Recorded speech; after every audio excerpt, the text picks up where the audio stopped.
All right, good morning. Good morning. Okay, where's my script?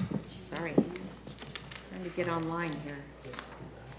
Good morning. I'd like to call to order the Pasco County Board of County Commission 10 a.m. meeting of April 9th, 2025. At this time, silence all electronic devices and mute your microphones.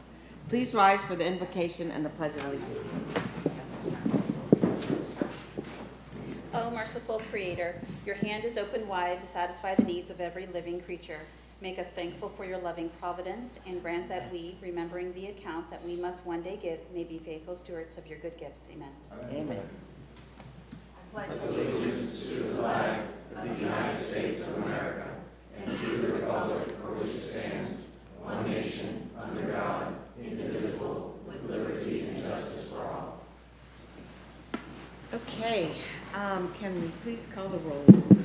District 1, Commissioner Oakley. Here. District 2, Commissioner Waitman. Present. District 4, Commissioner Yeager. Here. District 5, Commissioner Mariano. Here. District 3, Chairman Starkey. Here. Okay, so now is the time for public comment. Thank you. Citizens are given an opportunity to comment on any current or future agenda item coming before the board and on other business under the board's purview. Today's public comment will be handled as follows. First, we will take public comment from those who are here in person, and then we will take public comment from those who have pre-registered for a WebEx link and are currently on queue. We request that when you address the board, comments are directed not personally against the commissioner or team member, but rather directed at the issues. This provides mutual respect between board members and the public. After stating your name and address for the clerk, a 3-minute timer will be activated and a green light will be shown on the podium. After 2 minutes, a yellow light will indicate you have 1 minute left. When your time is up, a red light will be displayed, 3 beeps will sound, and you should close your comments immediately. WebEx participants will be disconnected automatically when their time is up. And Madam Clerk, do we have folks signed up for public comments? Yes, Madam Chair, we do. Just for the record, there is no one signed up for WebEx this morning. Okay. We have, I'll call up the first 3 names that have signed up. We have Pastor Troy Peterson, Valerie LaFrance, and then Aquila Nunez. Pastor Troy Peterson. Good morning, Chair and Commissioners, Nikki, and staff. Pastor Troy Peterson, 8114 Leo Kidd Road. That's Light of the World Tabernacle, where I serve. I'm also the evangelist for Somebody Cares Pasco and the Pasco director for Protect Our Children project. A couple of things up and coming. Last meeting on the other side of the county, I gave you all a flyer for our Easter egg hunt in Waterfront Park. That'll be April 19th. It's always a good time had by all. The kids get to climb on the fire trucks and police cars and stuff like that. And free food, hot dogs and popcorn, and it's just a real blessed time of the church working with the community. You know, I remember back last year when some of the Pasco Watch ladies came in and read out of a book that was in our libraries. And when I went and spoke to the school board, I couldn't even speak. I just wept when I found out these books were in our schools and in our libraries. And but I want to thank you, Commissioner, for standing up against this wickedness that has tried to come in to indoctrinate our children. And I thank you for fighting with us and anything we can do to help. You know, I was reminded when the governor asked us to come to Tallahassee, and we took a whole team. Some of us rode our motorcycles. It was a good time. But I could not believe that in the state of Florida, you used to be able to, a child would say to the counselor that I'm pregnant and I don't want to tell my parents because they're going to kill me or ground me or take away my car, and that counselor could take that young lady under the age 18 to go have an abortion. No longer in Florida, can that be done? I also found out, we were asked to talk to our state medical board, that taxpayer-funded mutilization of turning a boy into a girl was happening, and hormone blockers and stuff like that. And so the governor stopped that as well. And some of that comes through these books that are in our libraries. Now, I'm a taxpayer, and it's a small minority of people that are wanting these books. So we here in Pasco County have an opportunity to protect our children from this indoctrination. And I appreciate what's being done with the library cards, and so that small children can't have access to these books. But I prefer these books not even be in the library. Thank you for your time. Valerie LaFrance, followed by Keila Nunez, followed by Rick Morales Nadal.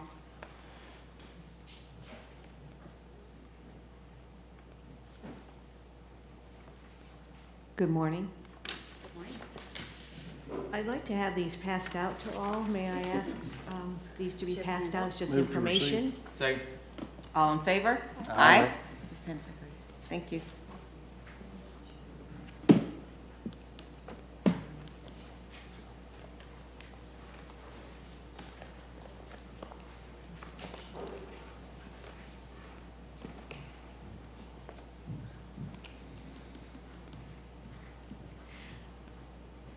My name is Valerie LaFrance, 9731 Sandstone Lane, Port Richey, Florida, 34668. Thank you again for allowing the public to always have an opportunity to speak at your meetings. I want to first thank, first I must say that I'm here to represent Protect Our Children Project. I'm speaking on behalf of them, as well as parents, children who can't have a say here, I don't think, but it'd be great if I could have all these little children come up and tell you regarding the library materials and what is very disturbing. I would like to thank Commissioner Waitman for continuing to be on the forefront of sharing this information. I did have a discussion with Sean McGarvey, the library director, last time at one of the meetings, and Kathy, assistant administrator, spoke to me also, but I still have concerns, and there was a new article that just came out. So I would like to address the situation again of the policy of library cards and the type of materials that are in the library that are undisturbing. And I will refuse to discuss what the materials are because we all know what they are. I would like to also address because I can't direct to all of you individually, but I would just like a show of hands of those who support Commissioner Waitman, because I've not found out anything from any of the other commissioners if they stand in agreement with their colleague. Am I allowed, Chairman, to ask for just a silent hand raise? This is your public comment. This is not interaction with the public. Okay. Well, I am going to request that Commissioner Waitman, that you be, I'm going to charge you gently to ask each one of your colleagues and get back with me to find out where each of you stand. Because we should be standing united, very united. Protect our children. We want to protect the innocence of our children. We want to protect the privacy rights. We are responsible as adults. Even the librarians are responsible to make sure certain types of disturbing materials are not available. We wouldn't even have this issue about redoing a card or setting up a new process if the materials weren't even in the library. I'm a taxpayer also. I'd appreciate we remove all these materials like other counties have. This to me is not difficult to do. I would like to see the savings of that, savings of taxpayer monies. If people really are calling and asking for these type of materials to be in our public libraries, then why don't they just purchase them themselves and start a private library for those type of materials? There are some businesses that already do that. Protect Our Children Project is dedicated to pushing back against the institutions that are trying to sexualize our children and indoctrinate them into believing anti-God, anti-life, anti-family, and anti-American philosophies. There's danger to this. These are innocent children. They should be free Am I done? Okay. Yes, thank So, thank you very much. Protect our innocent. Thank you. Okay, Keila Nunez, followed by Rick Morales Nadal, followed by Tonya Riddlesworth. Good morning, I'm Kayla Nunez. I live in Newport Richey, and I am a mother of 3 boys. I am here to support the Protect the Children Foundation and to encourage you all as our lawmakers to turn back toward God's law, the original law and lawmaker. I encourage you, let's go back to what God tells us is right and wrong. Marriage and relationships should be between a man and a woman according to God's law so that our nation would be blessed. America started out as a Christian nation who in God we trust. Let's turn back to that. So again, our nation would be blessed by the one and only God and maker of all things who can bless this nation. So I again support that we remove these materials from our libraries because the library is an extension of the education system as far as I'm concerned or as far as I can think. And I would hope we all think that is the purpose of our library, to bring educational materials to our children. So is this what we are wanting to teach our children?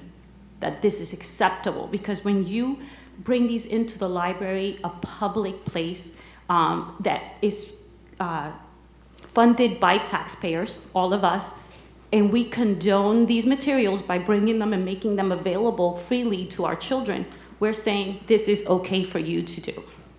So, would it be okay to lead a prayer during my time?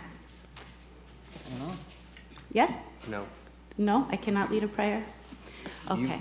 But I do ask then that God bless this nation. God bless America.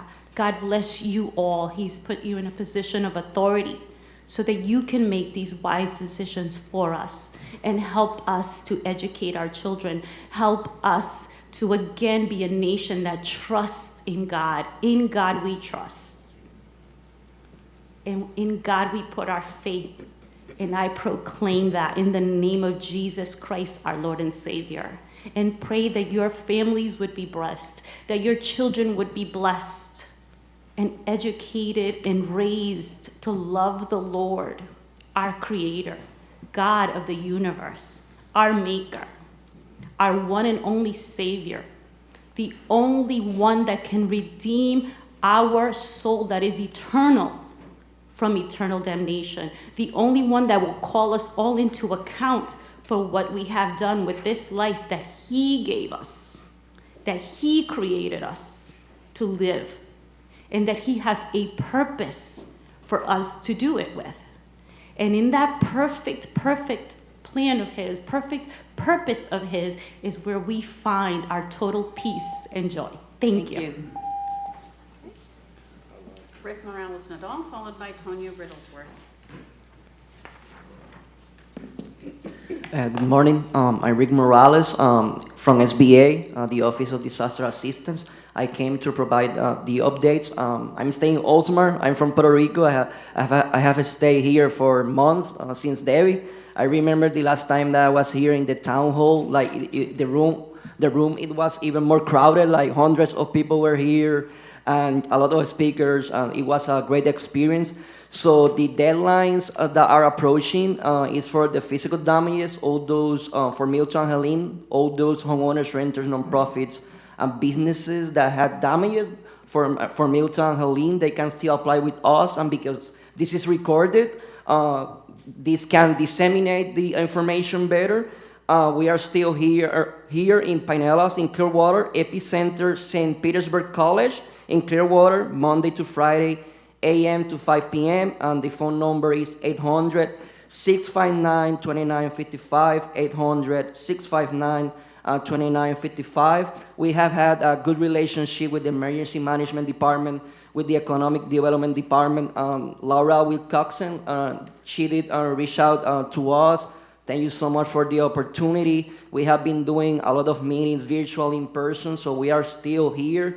providing and doing the outreach with the survivors in this county, because Pinellas County is one of the worst counties with damages, like Hillsborough. So that's why we are still here. And the deadlines for economic damages, those ones are for the summer for all those businesses and nonprofits that lost profits because of Milton and Helene. They are using that for ordinary expenses, for the payroll. More than 60,000 survivors constituents have applied with Milton, and more than 30,000 with Helene. Between both declarations, we have approved more than 1 million, like 800 million for Milton, like 700 million for Helene. We have been doing great. The people have been using also our programs for mitigation, combining the program from the state, Elevate Florida, with FEMA, and using our programs too. So they are using all these programs on all different ways, like obviously the 1-year deferment with 0% interest rates. That's one of the best benefits.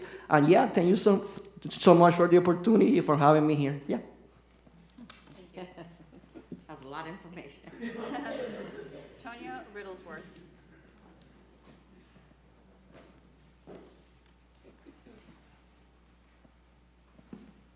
Good morning. Hi, my name is Tanya Riddlesworth. I think some of you know me. I've met with some of you before, and I hope to meet with some of you in the future about this same topic. Address is 8734 McKendree Road. So I'm on McKendree Road, the dirt road that connects up to 52, where they're building the old Pasco Town Center, and down to Overpass Road, where the new hospital is being built. So I'm here to talk to you today about the Connected City and the presentation that you'll see later related to the Connected City and the progress there.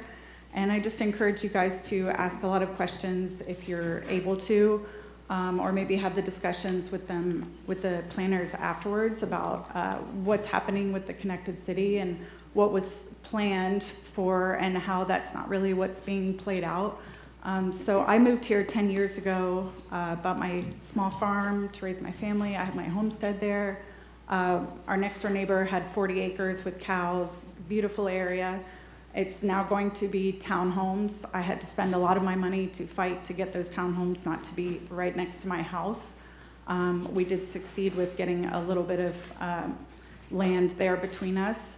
But that's not what was originally sold to us. When the Connected City was proposed, and I went to those meetings 10, 11 years ago, and Matt Armstrong, he promised us that there was going to be some step down between these new multifamily high development zones and all our small properties that we had here. So in order to get that, I actually had to fight for it. It wasn't given. So that's one topic that I wanted to discuss, because coming from now forward with the Connected City, you're starting to encroach on all these small farms and the people that already lived here in the Connected City. So you're going to be getting a lot of pushback from those people and not wanting, townhomes and apartments right next to them. So that was one issue that I just want to discuss as we move forward with the Connected City. The second issue is a little bit more black and white, and I don't understand how some things are being passed lately with the community hub zone, specifically FAZA and Tall Timbers, which I know hasn't been passed here yet, but it has by the planning development. In that community, in the land development code, apartments are not allowed. What is permitted, and I'm reading directly here from your land development code, is small family detached, courtyard houses, and row houses. So far, Tall Timbers is proposing apartments, which is not a permitted use, and I believe also FAZA apartments, again, not a permitted use. I think the reasoning prior was because there was no single-family home entitlements left, which is fine. I know you're going to reevaluate and see if you can add some of those, but if not, the alternate uses would be courtyard houses, row houses, not apartments, not townhomes. So that, I think, is a major issue that needs to be addressed today when you guys have that presentation later. Thank you. Thank you. Madam Chair, that is all that I have signed up. I don't know if there's any other Okay. citizens that attend. Would anyone else here in the room like to address the board this morning? Okay. Madam Chair, before you close public comment, Rick Morales, Nadal, the individual who spoke from SBA, he has a bunch of handouts that he would have liked to have made part of the record. He did not ask Okay, if we. I'll take a motion. Move to receive and file. Second. All in favor? Aye? Aye. Thank you. Great. Okay, we are going to move on to the consent agenda. I have 2 items here that are pulled for discussion. I have C-17 from Commissioner Oakley, and I have AC 97 from, are you gonna stay for the presentation? You gonna stay for the presentation? No, it's this morning. It's JP Murphy, AC 97. All right, is there anything else anyone would like pulled from the consent agenda? Jack, do you have anything? The addendum, Good? consent. Okay, then I will take a motion. I'll move. Second. All in favor? Aye. C-17, Commissioner Oakley. And I just Yes. want to say that the motion was to approve consent agenda. Yes. Thank you. Yes. I pulled C-17 just for information. There's been a lot of talk about back and forth about the intersection of Meridian, County Road 52 and St. Joe Road and 21st Street here to our west. And it's been from being maybe a roundabout to a 4-way traffic stop. And the message we got today in this is that it will be it'll be a realignment of St. Joe, and it'll be a 4-way lighted. Oh, you're not getting a intersection. roundabout? No, this is gonna be a 4-way. FDOT's planning it to be a 4-way stop. Lights, lighted. And is that was that what the community wanted, or is that FDOT I'm pushing not a sure. lighted? I'm I not mean, sure about what the a community roundabout is continuous movement. It was just, it was just Safe. spoken at one time, it was gonna be a roundabout, and people were for it and people were against it, so a lot of people don't understand roundabouts. I know, so don't. But it's been determined by FDOT that it will be a light signal for 4 lanes, and actually St. Joe will come over and square up with Meridian. Right, I just want to be sure too that the multi-use path is built in that intersection with safely, a refuge to cross, and, a good. So let's make sure we speak to that path coming through that area. Honest, do we know? We may not know. Good morning, Commissioners. My name is Panos Contes. I'm the Assistant County Engineer. Yes, there will be a multi-use path there as part of probably of the Orange Belt Trail. It's going to be either 8 or 10 feet wide. It's got to be more than 8 for a major county trail. Probably will be 10 feet because the right of way is kind of tight there. So, but we are trying to have a 10-foot multi-use Yes, path. I mean this is like a major spine in Pasco County. It can't be 8 feet. Madam Chair? Yeah. And about the roundabout, we did one at 52 with the new intersection. That thing has come out fantastic. It's Tons of traffic running through there. Yeah, I don't And I'm just understand the wondering, light. how much did they really look at this roundabout? I know they're used to doing lights and signals, et cetera, but over the years, as we have the right situation for them, I'm actually a fan of them, and rather than having a light, because a light, you waste time, you sit, et cetera. They're more dangerous They're for more accidents. So I just wonder how much look was into that. DOT originally looked at the roundabout option. I believe they changed the concept to a signal because that works better with Swanee and St. Joe. It functionally operates better than a roundabout, and also minimizes right-of-way impacts in that area. So those were the primary reasons. And they had a public involvement program. They informed the local citizens and everything. So it was part of the whole work they're doing. They've looked at it very thoroughly because FDOT, as you know, look at everything safety first. And I trust that they figured out this was the best route to go with the light. And they're going to line up, St. Joe Road is going to be moved over and lined up with Meridian. The way it is now, you got actually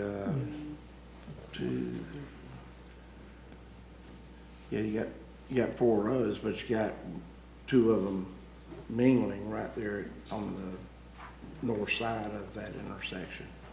And they're gonna move that St. Joe and line it up and then be a four-way lighted intersection. All And right. it should be safe right there. Well, It seems gets a like- lot of traffic every morning and schools in and out. Sure seems like a roundabout would have been better, but who are we? Any more discussion on that one? I'll take a motion. That's all I wanted, just to report that. We'd talked about it many times. All right, give me a motion. I need a motion to approve. C-17. To approve 17. Do you make a motion to approve 17? Oh, yeah, I'll make a motion to approve Second. 17. All in favor? Aye. Aye. All right, AC Thank you. 97. Thank you. Trying to see where this comes in. Thank you, Chair. JP Murphy, Director of Building Construction Services. The item before you, first of all, thank you for your patience. It took a lot of people to get this kind of moved together very quickly. And the reason for the delay on that was we wanted to increase transparency and put that in front of the commission. What this item is an extension of the services provided by Tidal Basin for essentially the permitting assistance. So we have a number of staff that are contracted through Tidal Basin to provide our permitting center assistance, plan review assistance, inspection assistance, kind of the whole process of VCS has, for the past 6 months, been supplemented by professionals with Tidal Basin. The funding for that program, which they were funded under 1206, ended hard date last night at 11:59. And because we saw such a huge spike in the month of March with folks coming in, finally getting money for their insurance and deciding what they're going to do with their properties, we thought it was best to continue that high level of service that we're providing to those customers and continue this program for about another month or so and tapering those services off. But this is an effort to be responsive. There is an error in the board action memo on my part. It was authorized the county administrator to execute the purchase order. In the middle of processing this, we decided to make it a purchase service agreement, which should be executed by the chair. Other than that, I'm happy to answer any questions. Okay. Hit it all for you? I just want to say that in my meeting with Mr. Carballa this week, he mentioned that when our letters went out, we got another big surge of permit requests, which is a good thing. And so, I think their services are needed because we don't want it to take weeks to get back to our citizens. We want them. I'm hoping to spend the night in my house tomorrow night. So we need this. Madam Chair. Commissioner Mariano. So with Tidal Basin, and again, with the surge, we appreciate the great work you're doing, Anthony. Your team is doing phenomenal, running these things through. This is for how long of a time? This is for a period of 7 weeks. 7 weeks, and that we expect to get reimbursed from FEMA to most of it. Yeah, we've requested that to be reimbursed under Category G. We're waiting an answer. That wasn't available at And that fits in the agenda category, time. so we think. Yeah, and this is being funded out of 2104, so out of the Building Construction Services Fund, because all the services are being provided are related to building services. Sure, so it's not a taxable, it's not a tax base, it's just fee-based. But we do expect to get reimbursed from FEMA with it as well. Yeah. So no effect on the budget. Okay. All right, take a motion. Move approval? Second. All in favor? Aye. Opposed? Aye. Thank you. So once again, I pulled the consent agenda in front of the resolution. So we're going to move to RS1. Okay. If you are here for National Crime Victims' Rights Week, please step up to the podium. Okay. I'm going to go ahead and read the resolution. Resolution number 25-170, a resolution by the Board of County Commissioners of Pasco County, Florida, declaring the week of April 6th through the 12th, 2025 as National Crime Victims Week in Pasco County. Whereas surviving a crime can have a myriad of lasting effects on victims, including physical, psychological, social, and financial issues. And whereas we know that countless survivors never tell anyone about what happened to them. And whereas victims of crime deserve to be treated with dignity and respect by the criminal justice system and should have access to the services they need to rebuild their lives. And whereas victims services providers community members, businesses, places of worship, colleagues, businesses, and family members can provide victim-centered, trauma-informed, and culturally responsive support. And whereas we must listen to survivors and will be willing to create new options for support to ensure that all victims of crime can receive the help they need to seek justice. And whereas it is necessary to create safe environments for survivors of crime, providing not only support but also access to critical services. And whereas the 2025 theme of National Crime Victims Rights Week is kinship, which reminds us of the strength that comes from connection, the importance of listening to every voice, and the power we have to create lasting change when we work together. And whereas Pasco County encourages all Pasco County citizens to participate in lighting their homes and public buildings in purple to commemorate the passage of Marsy's Law in Florida and for recognition and support of all crime victims. Now therefore be it resolved by the Board of County Commissioners of Pasco County, Florida, that said board hereby declares the week of April 6th through the 12th, 2025 as National Crime Victims' Rights Week in Pasco County and expresses our gratitude and appreciation for those community members, victims, services providers, and criminal justice professionals who are committed to improving our response to all victims of crime so that they may find assistance, support, justice, and peace. Done and resolved in regular session with quorum present and voting this 9th day of April 2025. Move approve. Second. All in favor? Aye. Good morning. Good morning, Commissioners. My name is Tracy Toner. I'm the Pasco County Misdemeanor Probation Manager, and I'd like to thank you for this resolution recognizing National Crime Victims' Rights Week in Pasco County. This serves to honor the courage of victims and reaffirm our commitment to supporting them in their path towards healing and justice. At Misdemeanor Probation, we're committed to aiding victims in their journey. We collect restitution to help the victims regain financial loss. We case manage offenders to enforce court-ordered no-contact provisions, prioritizing safety and peace of mind. We're proud to contribute to the shared mission of protecting victims' rights and providing meaningful support. Together, we can continue to create a community where survivors find strength, dignity, and justice. Thank you for your leadership and for recognition of this vital cause. Absolutely. And whose was this? Commissioner Waitman? Mine. Yeah.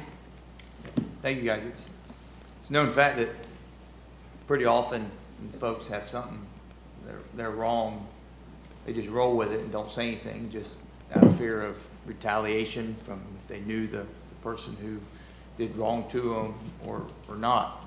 And, you know, it leaves you feel violated, insecure, just not a good feeling all around, maybe lose confidence in your community you live in. And so it's important that, you know, we're all impacted by crime or offenses every day. And it's how we handle those and manage those situations. And, you know, it's good to know that folks aren't alone. I don't think there's probably a single person in this room who hasn't had something done to themselves, their family, or property. And so it's important that we recognize, you know, these societal challenges, but know that no one is on an island. So thank you all for being here today. Thank you for your work. And I'll turn it over to the board. Yeah. Anyone else want to make a comment? Yeah, I'd like to say I appreciate everything you do and your staff. A lot of times your job doesn't seem to be, you think you're being accepted or approved or think you're doing well, but you're doing very well in your job. Thank you. And we appreciate all you do to help the citizens of Pasco County. So, thank you. So one, thank you, and two, just adding a little more light onto that. So I worked with at-risk youth for 10 years, and almost all of my kids were sexually assaulted, and the trauma they carry around, and just the court process, testifying in court, how traumatic that is for them. And then also, you know, they talk about the dates that their offender is getting out. Like that date just is being held over their head. And whenever they talk about it, you know, they just have a complete panic attack. So they just carry around so much. And I'm just really thankful for you guys, because unless you've walked with these people in it, it's truly heartbreaking. So I'm thankful they have you. Thank you. Yeah, I'd like to thank you as well. The victims' rights are very important. We had a break-in many years ago, and I will tell you, it was, I remember. There was a few things that were going on in that person's career, drugs, et cetera. So we watched very closely when he was getting out, and then just kind of put a little extra awareness to what was going on, but we appreciate all you do. You know, I'll throw one out there that happened to our family. My mother-in-law, father-in-law are in an assisted living, and it turns out that they had round-the-clock care while in assisted living. That's a long story. But their trusted, most longest-serving provider took my mother-in-law's credit card and shopped for 1.5 years on it before we caught it. And so, gosh, if you have someone that is living in one of those facilities, and we don't know how much jewelry is missing, you need to really be careful. And I bet there's so many victims like that that people don't even know about. I mean, it took us 1.5 years to even realize, but we caught her. It's not real smart when you're ordering Grubhub and delivery to your house, and paying your electric bill. It's pretty easy to trace that back. So, thank you for all you do. Thank you. Yes. Yeah, I'll echo the sentiments of the board, and thank you for working with those that are victims of crime and being able to help them move on in a safe, judgment-free type environment. Because oftentimes, sometimes you even think you're responsible for it. And so I know you guys work through a lot of those types of issues, and so it's tough. But thank you for doing that. Thank you. We actually never told my mother-in-law that happened because she would have been devastated. So. All right, next up is RS2. Presentation? The presentation. Resolution? It's Take a picture? Oh. Oh, that's right. Picture, yeah. Presentation. Someone want to go down? All of us? I don't know. What are we doing? Forgot that part. I was moving us along. Don't complain when we run over time.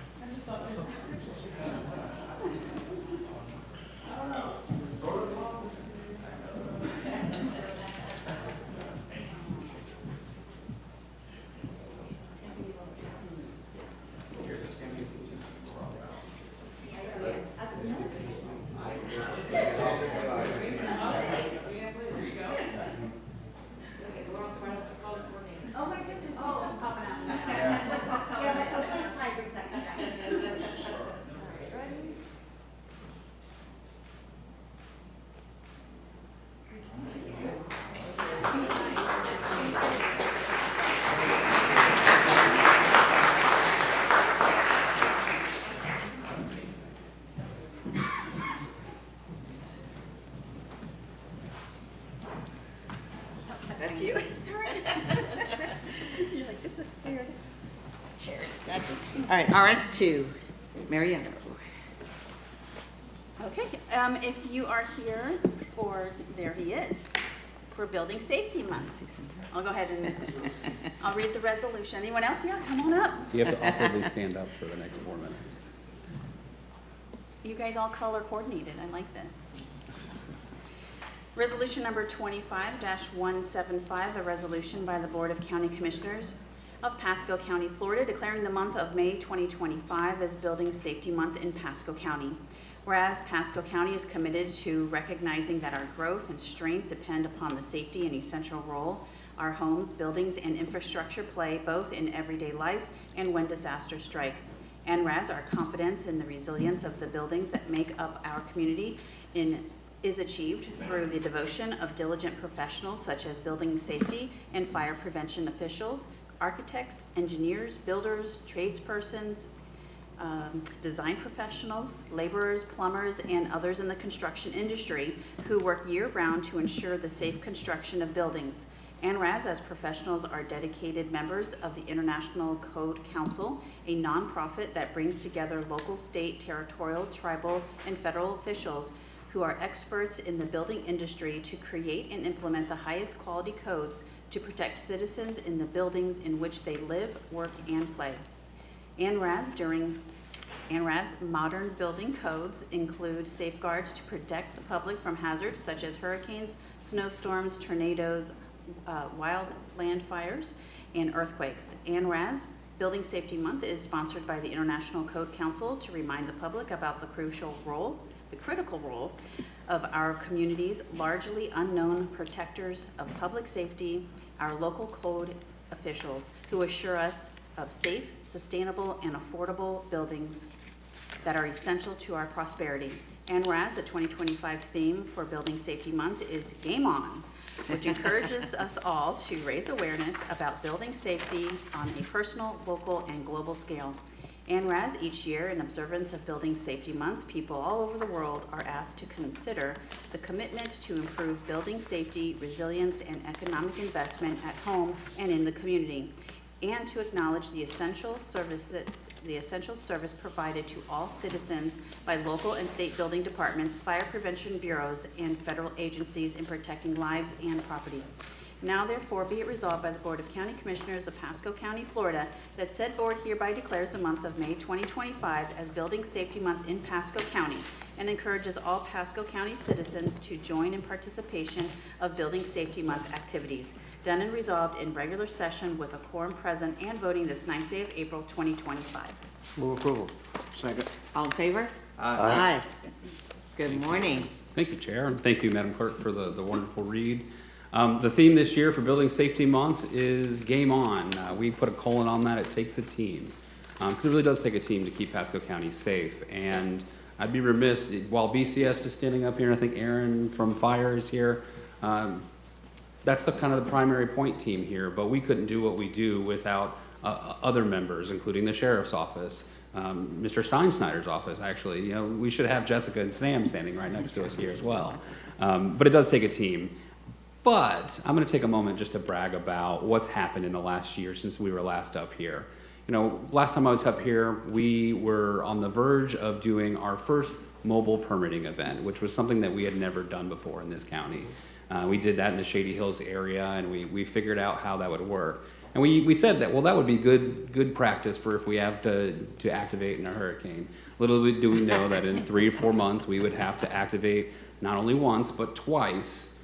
In that time, we activated 4 mobile permitting sites in various places around the county. Special shout out to Mr. Fasano for giving us a home in his lobby in Gulf Harbors for a little bit as well. But I used that a number of times. well, we learned pretty quickly that we had to go where our customers needed us, because our systems weren't really designed for a disaster scenario. So we made sure that we put smiles on the other side of a table where people were being affected the most.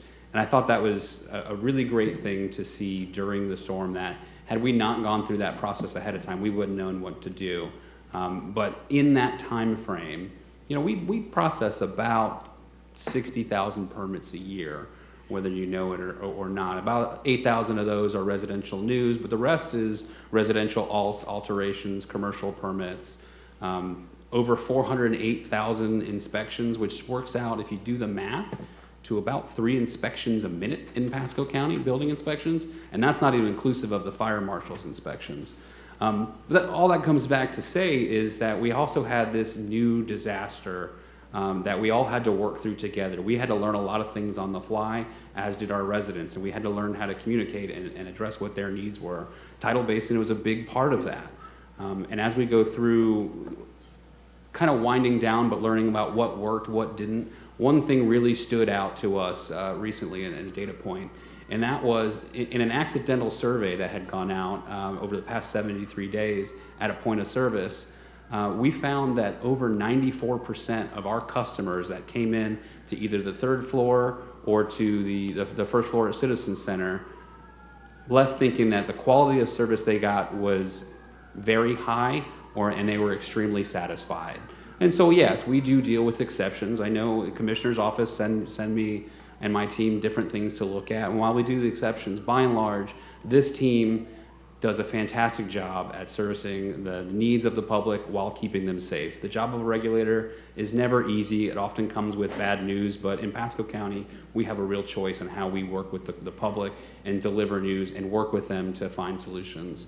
And after the hurricane, I could not have been more proud of the staff that's behind you, and plus at our 3 standard locations, and again, the rest of our team. So with this, we thank you for the resolution for Building Safety Month. We will be doing some educational programming and doing some fun things throughout the month to not only recognize our staff, but recognize the importance of our building safety codes. So thank you, Madam Chair. Commissioner Mariano. Thank you, Madam Chair. I want to change the protocol from these resolutions from now on. He took all my thunder with the Shady Hills presentation. But I tell you, going back to that simulation where you brought all these permitting folks to Shady Hills out there to do this simulation, which was a great test to see how it would work if we had to work remote. And all the people that volunteered to go there, they didn't have to do it. You made it out there, and the room was full.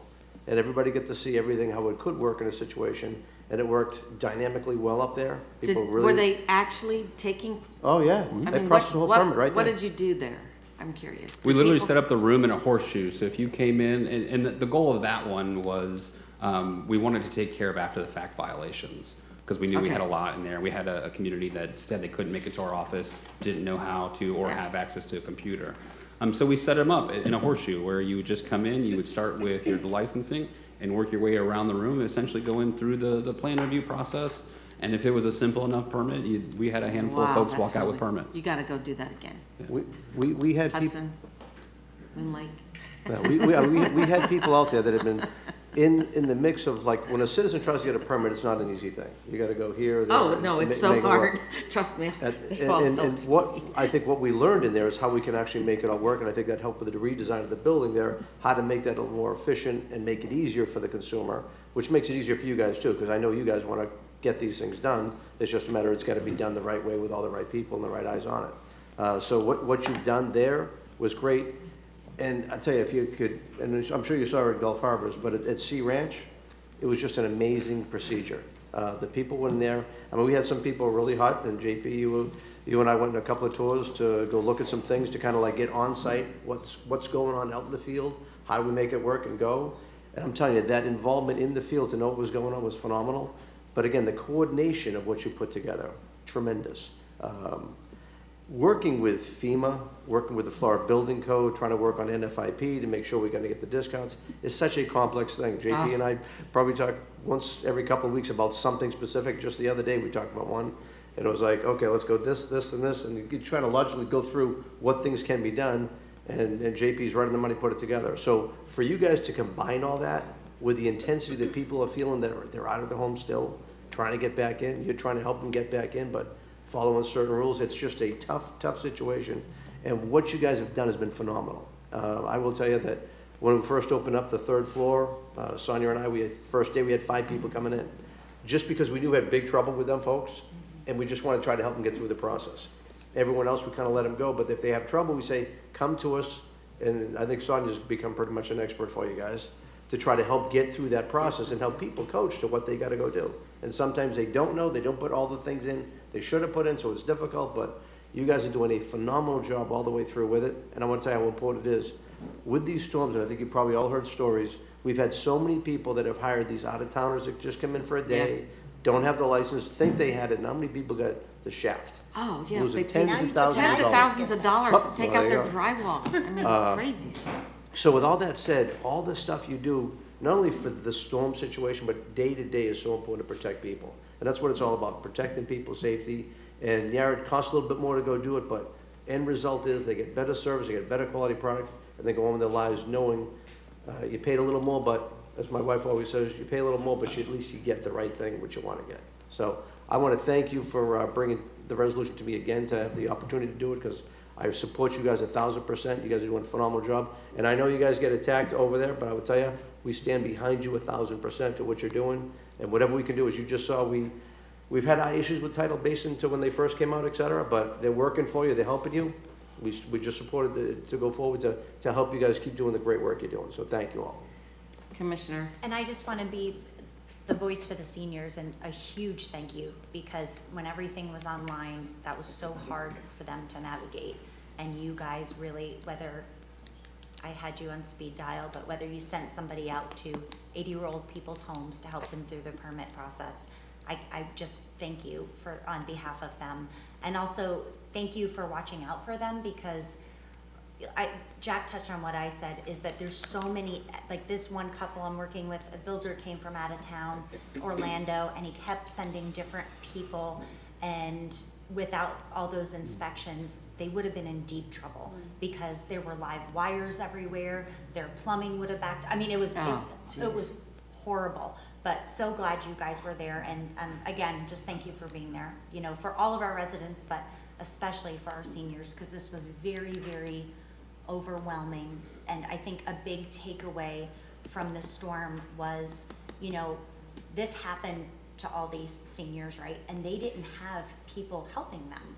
You know, like some of their family members didn't help up to so they really were carrying that burden on themselves, and you all really made a huge difference with that, so thank you. Commissioner Oakley. Yeah, y'all do a great job every day that I've seen you. You really have come a long way in your department to bring things up to stuff and move a lot of projects each and every day throughout the county. And without you, we couldn't get a lot of things done. But here you went above and beyond when you stepped up after 3 storms and did what you did, put citizens back in their homes and get things moving and continue things moving until they can get settled and back into normal life. So it took a long time, but those storms came, you look back, it was like overnight you had 3 storms. So it's amazing what they did. And one of them flooded Zephyr Hills area, the first one, and it was just a tropical storm. But it got 12 to 13 inches of rain dumped on the east side of Pasco County. And the others, even worse. A lot of damage. But we appreciate that y'all went above and beyond and did that extra that needed to be done to put citizens back in their homes. We certainly appreciate everything you do. Thank you. Did you want to say anything? Sure. Okay. You didn't, okay, I'll go last. There was a nod. I'm fine to go last. I need fireworks. Chairman Y'all don't should go look, y'all last. don't look stressed at all. Yeah, look, you're still smiling. You're a resilient bunch. Thank you for hanging tough, being nimble. We know it's not easy, especially when, you know, residents are stressed and taking out their frustrations on you because you have government on the front of your shirt. And we all have a job to do. So your patience, your resiliency, and being able to roll with it and hanging tough goes a long way, and we recognize that. So thank you for choosing this job and serving our residents and businesses in this county. And JP, Mike, you have a good team. Thank you. And, you know, I don't know if I was more affected than Commissioner over here, but she had issues in the storm, but I certainly, and I'm a senior, by the way, so it's been tough, and I'm really grateful for all the help you gave me and my family, and we're still not through it yet. I have to call to close some of my permits, but I still don't have all my electrical outlets covered. I found one the other day that still needs a cover, but I'm getting very close. And, you know, these guys worked weekends, and who knows if any of your own lives were upended by the storm. So I know we're all very grateful for the time you put in. And I think we all learned a lot too. And a lot of people don't realize the rules changed on us during the process. And so I think I would put what we did against any county in the state of Florida on our responses. So I'm very proud of our team. And I'm very interested in this, what you did in Shady Hills, because I think we should repeat that. I think we should have some of these one-stop days around the county to make it easier for our citizens to come into compliance and live safely in their homes and legally. So I'd love to see a proposal to, you know, move around the county with that kind of exercise. So with that, I'll take a motion. So move. Second. All in favor? Aye. Oh, did you, go ahead, Mike. You can I want to something. say Well, we'll go ahead and vote. So All in nice to do favor? it twice. Aye. Okay, go ahead, Mike. No, and Think we thank voted you, twice. thank you, board, for reinforcing that again on these guys. You know, it is, JP, difficult to be a regulator, as we point out, based on the number of complaints that I hear, usually through board members, and versus that 60,000 permit number. I'd say your average is pretty good. My math is it's well over 99.9% of the time, which I think anyone would take that. But your sincere approach to customer service is really what makes me proud. You can be a regulator and you can be a bunch of jerks, but you're not. You're there with a smile on your face. You're there about service. I see your third floor team every single day working with our citizens, and they do a phenomenal job. And while I know it takes a team, JP, your leadership and commitment to innovation in this department has made a significant difference into how things are going. And Mr. Mastraccio, as building official, your common sense approach to things is really moving the needle. So I just thank you both for your leadership of the department. Yes, sir. Okay, there's a lot, so Jack, why don't you go down, we'll stay up here. I think Mr. Steinsteiner has to be in the picture for this one, though. The what? I see him slide off, but your team is vital to us.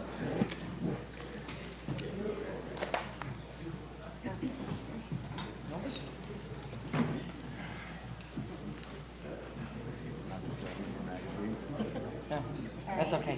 They're here for me to throw away. I gotta read those and then throw away. If my folks on the ground can kind of scoot together.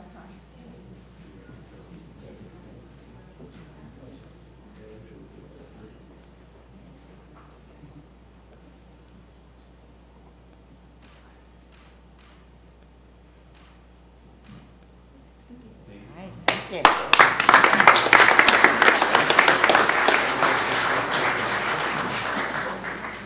Okay, we are on to our, thank you, JP. We are on to the regular agenda, and we have R31.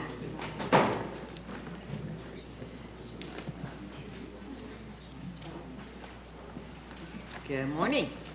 Good morning, Madam Chair. How are you today? My name is David Engel. I am the Planning and Economic Development Director. We have a very timely informational presentation today through a variety of topics. For the purpose of time management, I just wanted to review them with the board, let them know what's going to be coming up and who's going to be speaking. We're talking about Connected City, VOPH, and the mobility fee study and the Pasco 2050 discussion. It's our intention to spend the predominant amount of time for this agenda item to focus on Connected City. What we're going to do is we're going to invite Metro Development up here for a very brief presentation because they are the largest developer at this time within Connected City. Then Mr. William Vermillion, he's our MPUD Senior Planner Lead. He's going to provide a report card as to where we stand with Connected City deliverables. We're going to have particular emphasis on the entitlement study because there's been a lot of questions on entitlements, the parks that have been delivered in Connected City to date, and also a very concise overview on the road system and our capacity analysis. The next two items are going to be just for very brief informational purposes. Terry Pitos, our Planning Services Director, he's going to be presenting where we're at with the VOPH study to give the board a sense of when we're going to be complete in front of the board with that study. Also where we are with the mobility fee study that we do every several years. And lastly, Hyatt Mazzilli, our Senior Planner Lead on Pasco 2050, is going to provide a Gantt chart and let you know exactly when you're going to be able to see and review the 2050 plan. We are approaching adoption this year, and we want to give the board confidence that there'll be ample time for public and board input. So at this juncture, I'd like to invite Mr. Gianni up from Metro Development to provide his overview. It'll be about 5 minutes, and then we're going to have plenty of time for Q&A at the tail end of this presentation. Thank you. Good morning, Carter. Good morning, commissioners. Good morning, everyone. I guess I drew the lucky straw here. I'm honored to be here to represent everyone that's part of the Connected City planning area that was created a long time back. And the conversation started obviously with the chatter online, I think discussions, and staff said, hey, why did we even create Connected City? This was 10 years back. Maybe it's just time to go back and see what was the goal? What were we trying to do? And more importantly, was it a good idea all along? I don't know. I don't have all the answers. So I'm going to do my best to walk you through the journey we went on 10 years back and the thinking behind it. So it was year 2014, how it started. If you all kind of look at the map, just Connected City in the area, to I-75 is kind of on the west side. The north is State Road 52. It wasn't the State Road 52 we drive on today with the 4-lane divided highway. It was a 2-lane, undivided, that kind of jogged, which is now the County Road 52. to the south, there were a lot of communities, regular communities that were built. There was no exit at overpass. Curly Road was 2 lanes. And right at that time, the discussion kept coming up everywhere, mostly led by then county administrator, also based on a Urban Land Institute study that the county had commissioned during the downturn in 2008, and which was, we need jobs in Pasco County. Pasco County at that time was a bedroom community. By some estimates, I think of ULI estimates, there were 70,000 cars heading south every day.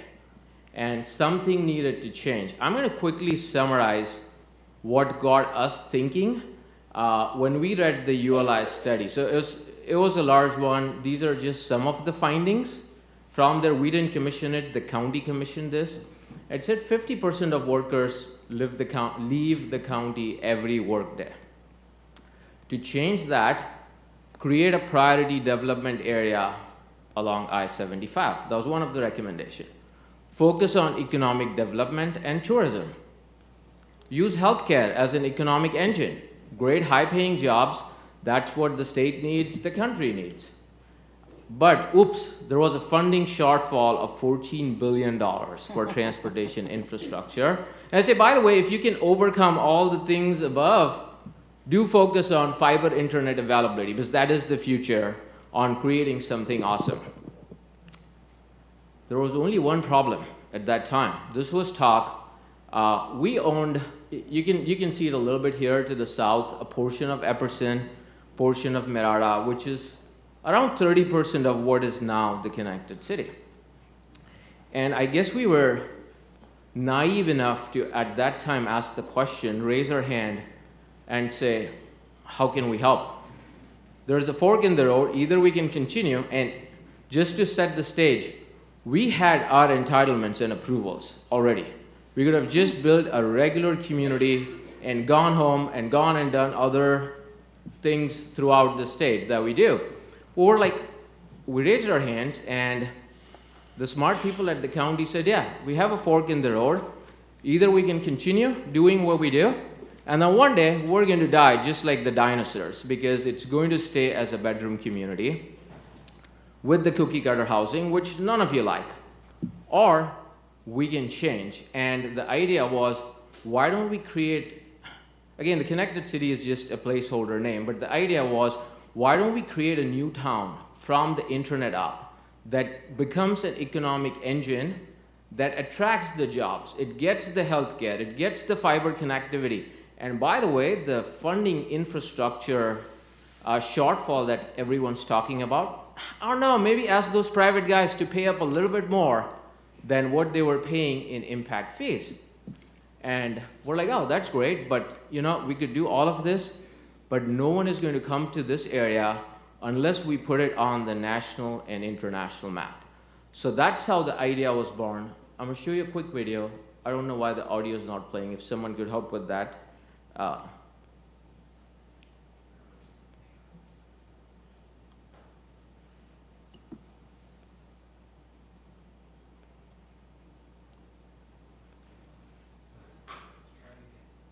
Perfect. Let's go.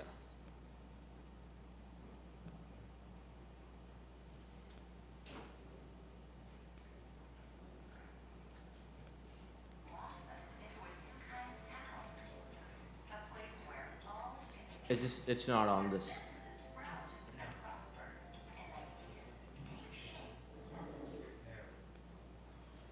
That town made life better. We need the video, though. Okay. Perfect. There you go. Grew into something bigger. What if that idea blossomed into a new kind of town? A place where all is connected, where businesses sprout and prosper, and ideas take shape at the speed of light. What if that town made life better? A place that generates energy and makes getting around a breeze. What if the core of that town was built on education and ideas? A place where the world's smartest minds teach our children, and brainstorms are part of the landscape. What if that town made it possible to work smarter and faster? Karchak, is this video from before, or is this a new video? From before. What if the smartest thing you ever did is move here? This is the video we were using to get companies, other developers excited to fall behind the plan, because obviously it came with a big price tag. Can we go to the next slide? The pointer's not moving, sorry. And so when we looked at it and we said, what would create something truly spectacular that would put this area and Pasco County on the national and international map? And we asked all the smart people, and when I say smart people, all of these ideas are not ours. We met with county staff, we met with other stakeholders, we had neighborhood workshops, we asked other landowners, we went outside and traveled extensively to see what were making other places successful. And the common theme was, you need to tackle infrastructure, but also plan for future roadways and options where you can take cars off the road. You need world-class amenities, because without that, people are not going to show up. And you need that big wow for people to look at something on the internet and say, maybe I should go check this out. No family is going to move without amazing schools there. So education was a key pillar. Health and wellness is something we truly believed in, because we thought if we're building a new town from the internet up, we want to be able to help people live healthier, but also live longer. So that was a pillar. We talked about fiber connectivity and 10 gig fiber, ultra fast. Parks and trails. We want people to be outside. That's a big part of recreation. More importantly, could we create an economic engine that goes on for the next 50 years? Something that lives beyond the first developer, which was us, that originated the idea, or the county staff, or the commission, and it's a good plan for 50 years. And lastly, we said, all that sounds great, but what we have seen is all great ideas die, especially when they're pilots, when the people that were involved with it for the first 10 years end up leaving, and there's no money left to do anything. So we set aside separate funds, and we'll talk about those as well as we go through that. So again, the goal was everyone focused on the physical infrastructure, but we realized that along with the highways, you also have to focus on the I-ways. We're living in the I generation, need a big focus on connectivity. So that's the digital infrastructure. But most importantly, and fabric, is people hanging out, the social infrastructure, neighbor meeting neighbors, and how do we create that in an area at that time was just cowland. There was nothing around it, so that was the challenge. As I said, so we started talking, Pasco EDC quickly came to the board with great ideas. Other business leaders throughout Tampa Bay also started weighing in during this process. And it turned into something exciting. And everyone said, why do something only for 2 projects, which is the land we had? Let's think big. And that is what led to creating this special planning area, which just happens to be around 7,800 acres, because to the west is the natural boundary with I-75. To the north was the existing 52. South overpass to be completed with no exit, but with a plan. And then Curly Road on the east, because to the east of that, the county had approved already villages of Pasadena Hills with a long-term plan. So that was a great foundation to start thinking. The other goal on non-residential, at that point, going back to 2013, county, so I'm talking about county-wide, not just one small area. There was 300,000 square feet of new commercial in 2013. Only 300,000 square feet. That's why we were called a bedroom community.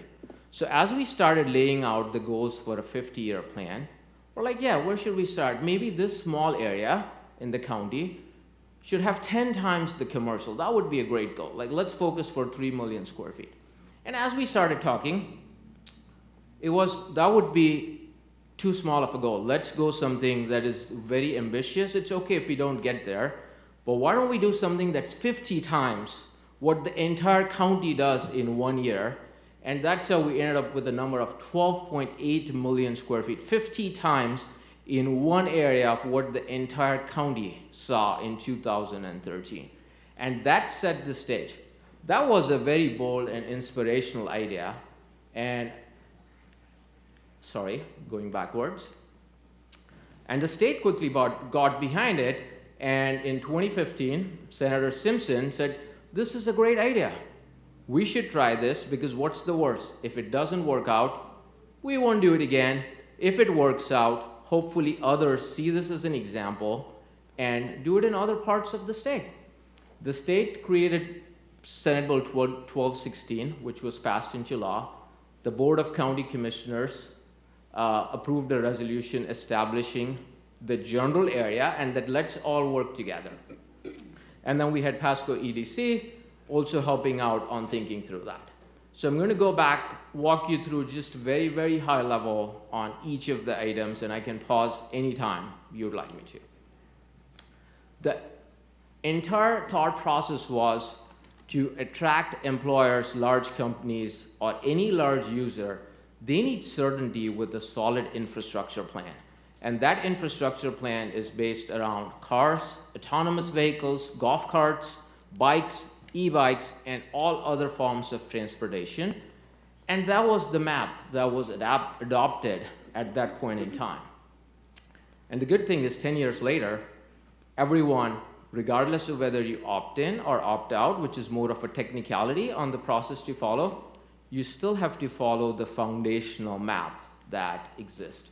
Overpass Road was literally an overpass, which is now a new interchange. Some of the fundings from Connected City, surcharges and impact fees had to be committed to accelerate that. State Road 52, once Senate Bill 1216 was passed, the state said our investment in this area is going to be to accelerate State Road 52 and create a brand new 4-lane divided highway that is going to encourage economic growth, which is kind of what you see there. We started laying dark fiber accessible to everyone with speeds that can go up to 10 gigs as soon as we started the physical infrastructure. We call that UltraFi. It's set up that any other users that come in can do their own or can tap into it without having to tear up the streets. That was very, very key to the thinking. World-class amenities. You've all heard the lagoons, seen the lagoons, and I'll tell you the honest reason we did the lagoons. It was a wild, crazy idea, but we knew when you plan something that is bold and aspirational, it's hard for the outside world to read a textbook on a plan and get excited about it. And we thought what would get people excited is if they see some really cool pictures and they're like, I have to go check it out. And we knew that once people came to check it out, they would want to move here, live here, and work here. So we invested in building the first lagoon in the country and then doubled down and opened up the largest lagoon in the country.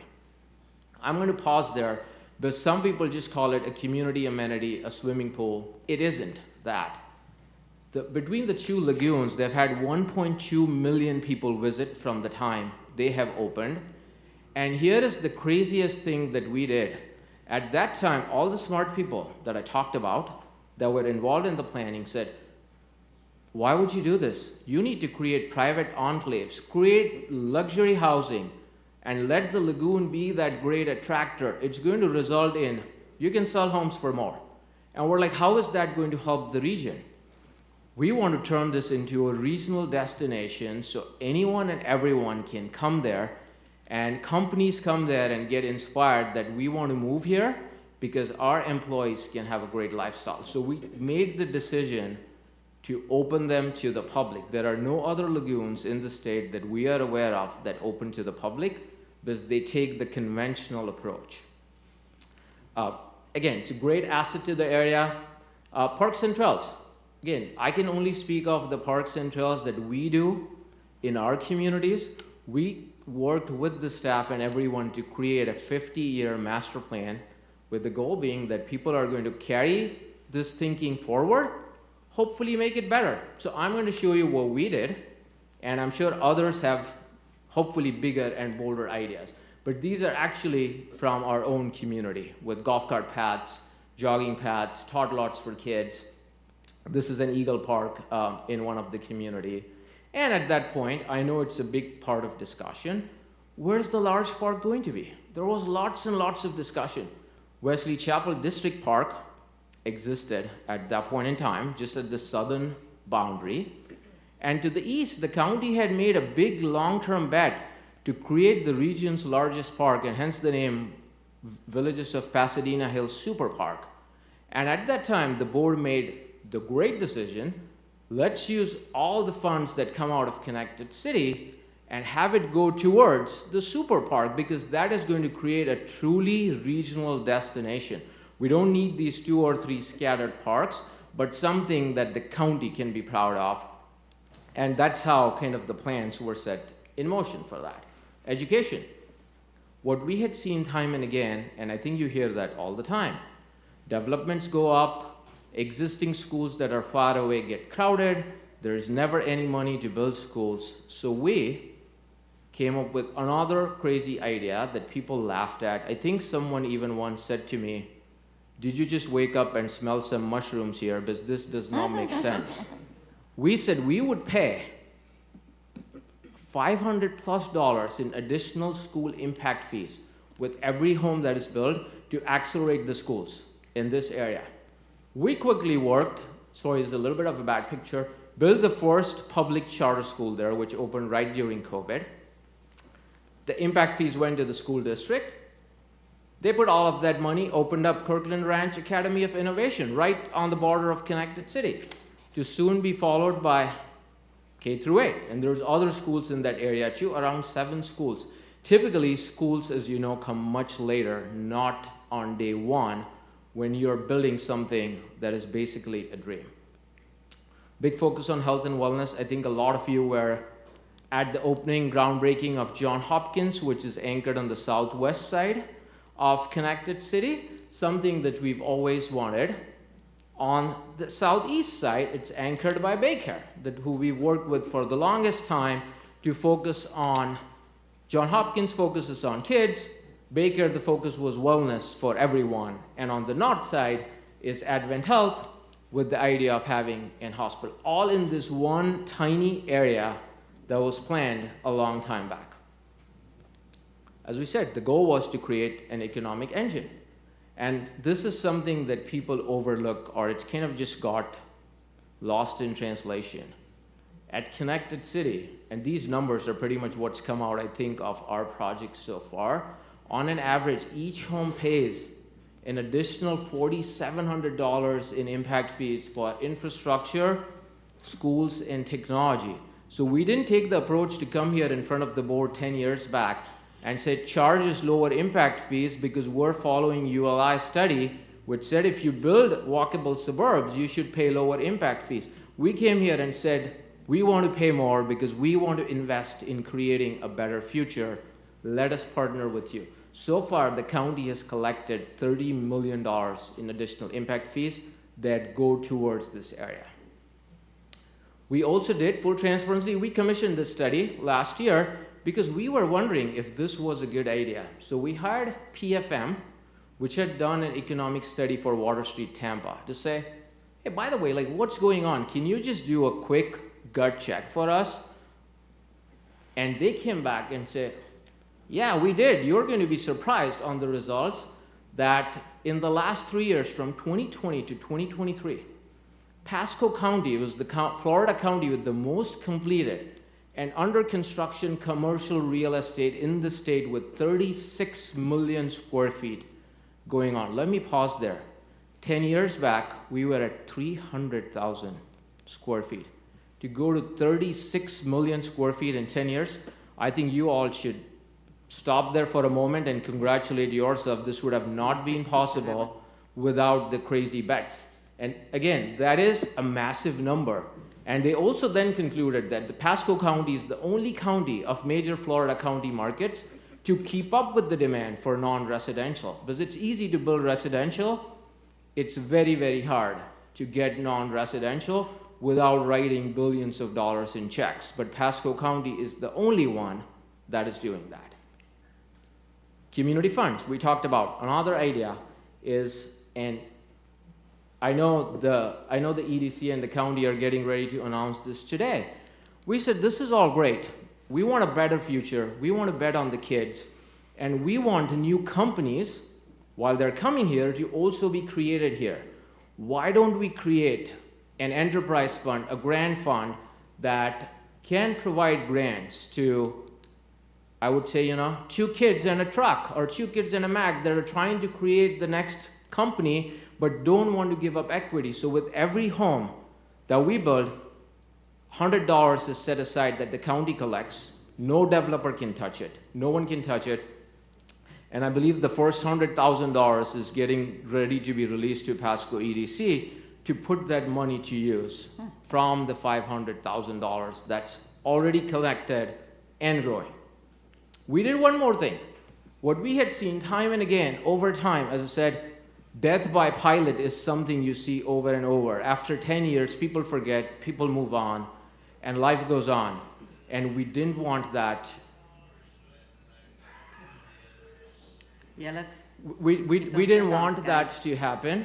So with every home that gets built, there's another $1,000 that gets set aside for infrastructure, technology improvements in the future. Again, we don't get to touch it. The county controls it. That fund is sitting at $5 million to be put towards good use to doing that. How it's going, just to sum it all up, and in the interest of time, this is the map. We can go into detail, but I think you all have a general idea of the area. 7,841 acres.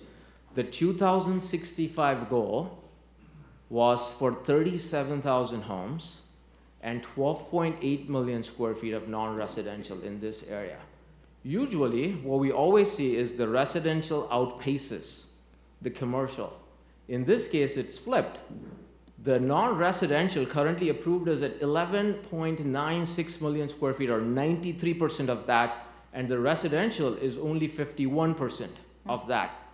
That ratio has changed, and what we saw was some enterprises said, you know what, this is great, but we could just buy land right outside, it's going to cost us less, and we can build something more ambitious. And there's another 1.7 million square feet of adjacent commercial that's happening, all in this area, all that is currently underway as part of what was once said an impossible goal that will never ever happen in our lifetime is happening right today.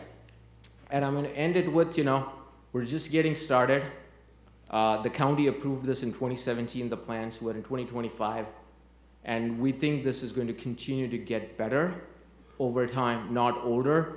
We've certainly taken it as Metro to heart, and we have started using those everything, the foundation we laid to create Angeline, which we internally call it Connected City 2.0, because without this framework, it wouldn't have been possible. There would have been no Moffett.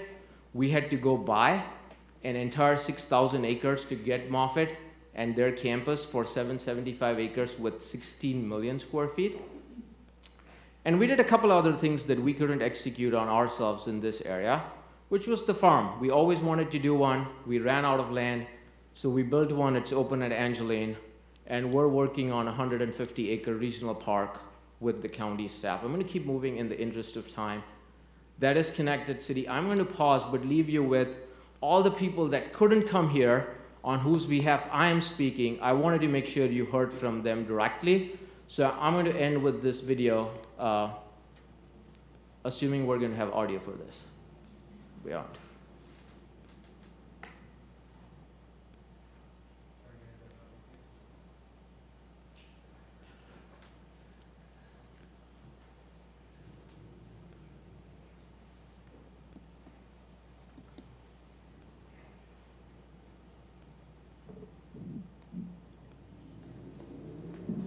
Most of my life I've heard Pastor lament.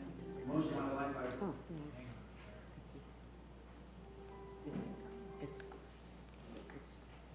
I've heard lament. 46,000 people would not drive from Pasco County to Oakland County to work every day and come back up here and put a bird on the street and schools. We need jobs in Pasco County. Those projects are solving that problem. They're bringing jobs. I like to think outside the box. That's what attracted me to Metro's vision of a connected city. I feel like I'm a part of something bigger. Assets like Connected City help us to differentiate. I think it's something for Pasco County to take a tremendous amount of pride in. Pasco County Commissioners just formally approving the plans on Tuesday. Really was a lot of cow pasture at the time, and now you look at it and you just cannot believe what's come to fruition. And I think a lot of residents feel that way too. This forward-thinking development was legislatively enabled at the state level. An idea that's as innovative, as exciting, and that has so much potential. It's really a first of its kind. Back a couple of years ago, this was just a bridge. The State Road 56 extension, the new 52 realignment. You see 52 is being 4 lanes, and we have a major east-west corridor path and all that. All great projects, and if the county and the state had not worked together, we'd probably be looking at years before we'd be able to deliver them. The area formerly known as the Pasco Town Center near I-75 and Westing Chapel will soon be called Double Branch. Over 7 million square feet of employment opportunities throughout Double Branch to support the tens of thousands of rooftops that are coming up around us. The footprint doesn't just impact their own direct geography. Some of this impact is around the area. They're building it up like crazy, which we love, because we love restaurants, we love coffee. I think we're going to get Chick-fil-A, which we're excited about. Putting a bet on talent and using an amenity like the Connected City to attract that talent is really a good feature. Live, work, and play for your community. That's what You've got the grocery store here, you've got a lagoon, you've got Solar Street by its crack, the fastest internet in Asia. We know that great schools can anchor great communities, and we have become that. we are laying a foundation for a healthier future for our community, our patients, and generations to come. It's really important that access point be close to kids and families so they don't have to drive a long ways for services. If you're looking for a primary care doctor or urgent care or even a hospital, we have worked with Connected City to develop a website that is a central hub for their residents. Look at this, the largest man-made lagoon in the U.S. is now open in Pasco County. Once we run a tourist destination. I'm from upstate New York, Syracuse area. Asheville, North Carolina. Victoria, Ontario. All of those are people coming to spend money and hang out at the lagoons and have a nice holistic experience. So stay tuned. I think there's going to be more. There just needs to be a little bit of patience as all these parts and pieces come together. But thankfully, right now, they're coming together, I'd say, at an exponential pace. I think the Connected City effect has brought more energy to our area and more economic opportunity to our area. And I think you're just seeing the beginning of that, and that's only going to grow from here. So that's what happens when someone naive enough raises their hand 10 years back and volunteers and says, how can we help? And this is what we have. Hopefully, others can carry this forward and continue making Connected City better. I want to thank everyone for their time and for having me walk everyone in the past and give the history of the last 10 years.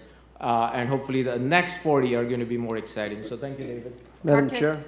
Did we get that slide deck? Yes, it's, okay. Yeah, you have it. Yeah. Madam Chair? Commissioner. Kartik, I want to thank you. From years ago when we first came out with it, you first came out with this idea, brought it forward. You did public hearing after public hearing, just presentations, not even public hearings, just like they went place to place to place, showing what was going on, and continually you evolved at every step of the way. And one of the programs I really loved the most was when you talk about the incubator space. When you have a residential piece of property, try to run your small business from, it's frowned elsewhere, but you were promoting it here, knowing that people, if they started small, they could grow from within there and go. Earlier today, we had some young lady who's still here with her two children, mentioned that, and I thought we had addressed this, but maybe not, that as far as residential entitlements, and I know we're looking at it now, but I want to tell you that I want us to look closely and work with you to try to get you more residential, because those incubator programs that can create jobs, better homes, better lifestyles, I think bring more dynamic people to really want to be entrepreneurs at the same time, get themselves a good start. I want to help you going. And I will tell you, some of those slides, I've already sent this lady to Bayless, our lobbyist, the UI study, the jobs, how we need jobs, just to kind of promote that this live local thing that we're dealing with goes directly against all the great work people like you are doing. So thank you. No, thank you. Thank you for having us here. Again, we own a very small piece of the land here, so there's a lot of others that are making this great as well. But thank you. I just want to make a comment and bring it up. Thank you, Kartik. That was amazing. But we have heard from some residents that there isn't a place where they can go like practice enough sports and gather outside of the lagoon. And I had talked with the administrator about some property that the county has. Is this a good time to see if there's board? I think it'd be good if staff gave their presentation. Oh, okay, you guys go there. That's right. Thank you. We're going to address entitlements, parkland, open space, as well as roadway circulation. At this juncture, I'd like to invite William Vermillion, our senior planner in charge of MPUDs, to come up to the rostrum. Thank you. Good morning, William Vermillion, Planning, Development, Economic Growth. Unfortunately, I don't have any dinosaurs on my slide deck. It may not be as interesting, but I hope this is a good data-driven presentation. So, like David mentioned, we had an entitlement study that was done, and it was completed a couple months ago. And what we found that is especially important is that there's actually 44% of the entitlements remaining for the initial single-family detached product, where originally, I know a couple years ago, it was stated that we had no more. It turns out there's actually about 4,000 of those single-family detached entitlements left. We do still have 50% of the multifamily, which includes some of these single-family, quote-unquote, attached products, like the townhomes, but also garden style for the higher density areas in the core. We still have roughly 37% of our commercial left, commercial entitlements, 75% of the office. And I know that number there looks zero, looks weird with the zero there for the industrial, and that's because of the plethora that Pasco Town Center or Double Branch is providing. It's actually one of the initial reasons they didn't officially opt into Connected City was they actually wanted more industrial entitlements than was originally contemplated within the overlay. And then we have roughly 26% of the land remaining. So for that, the good news is a lot of that will come in the urban core with a higher density to where those rest of those entitlements can be located. PDE put together a SPA zone checklist, which is the various special planning areas within Connected City. We can see that the North Innovation Zone is currently accomplishing what was set out within the comprehensive plan in terms of uses for the North Innovation Zone, highlighted there by those check marks, including retail, commercial, single-family detached, hotels, medical, and civic uses. And what we did was we pulled from the entitlement study on if there was an approved MPUD with those uses within that special planning area. So that the North Innovation Zone is currently being accomplished per the comprehensive plan. We move over to the South Innovation Zone. You'll notice there's one dash mark there, and that note there for the high density multifamily is only speaking to the fact that the comprehensive plan for Connected City doesn't directly call out or prescribe what in fact high density multifamily is. There is multifamily that is already approved with MPUDs within the South Innovation Zone. However, because the Connected City Comprehensive Plan doesn't prescribe the density range for high density, we felt that it was worth noting that to the board. Moving on over to the community hub, there's two dash marks there. The first being for cultural, and it is worth noting that in both the Tall Timbers MPUD that's going to be coming before you next month, and as well as in the approved Kenton MPUD, there are conditions of approval which encourage public art that can serve that cultural focus that's spoken to by the community hub. And lastly, that civic use there. While there are no currently approved civic uses within the community hub zone, recently, just to the south within Water Branch, we did allocate a 7-acre library site which can accommodate some of those residents for the civic use within the community hub zone. Why couldn't that be a cultural center like at Starkey, and to tackle the cultural and civic at the same time? It absolutely could be, and we can work with development as they come in. There's still land available where we could accomplish this. I know that the bus depot area that you were just speaking Yeah, to we're gonna speak would be about that. perfect for accomplishing that within this SPA zone. And finally, the two higher density and intensity zones, the business core and the urban core. I'm not going to spend too much time going through those. The Connected City Comprehensive Plan is currently being met, and Mr. Kartik did a great job talking about all those non-residential land uses that are occurring within these two SPA zones, as well as the job creation there and the business incubation. We did conduct a traffic analysis in 2023, and this is an example of the volume of traffic on State Road 52 east of Pasco, that explosion that happened once we finally started having development within Connected City post-COVID from 2020 to now. We can see that spike. However, no road per this traffic study is expected to exceed the volume ratio of 1.1, which is the current threshold acceptable by the county. And in fact, the highest volume capacity road is west of Elam, and that is sitting right now at roughly 0.8 VC ratio, so it's still well within capacity. The infrastructure is keeping up with the amount of entitlements that are being improved in Connected City. Question on that, Madam Chair? Yeah, and I've got some. So on McKendree, isn't part of it get paved, I saw recently, but is it all paved now, or is it still part of a dirt road? That was actually a portion of my next slide. The Kenton MPUD is improving McHenry Road into the 4-lane segment, which is the first phase of that roadway, and ultimately it'll end up being a 6-lane. Okay, but is it dirt road still? Or is I believe portions north are still, and the south is being improved. Like reliever right there we need to look at, and then Kenton was the other one on the roadway. We need to take a close look at that too. So Commissioner Mariano, on McKendree, number one, when Pasco Town Center, now known as Double Ranch, came in, we realigned the new improved McKendree away from the residents here, and I think we have a household here that's interested in our presentation today. And the Pasco Town Center folks, Colomar, is going to extend McKendree down, and then we have a MPUDs to the south where the Children's Hospital is part of that. And it's going to be interconnected with that new alignment, and that'll be completed in the next couple of years, if not sooner. All right, and I've talked to our county engineer about this several times. There's things just north of the John Hopkins site where you could probably put a rotary to make a turn, make it safe. But that connection going closer to 75 going up through, you're going to be tearing away homes.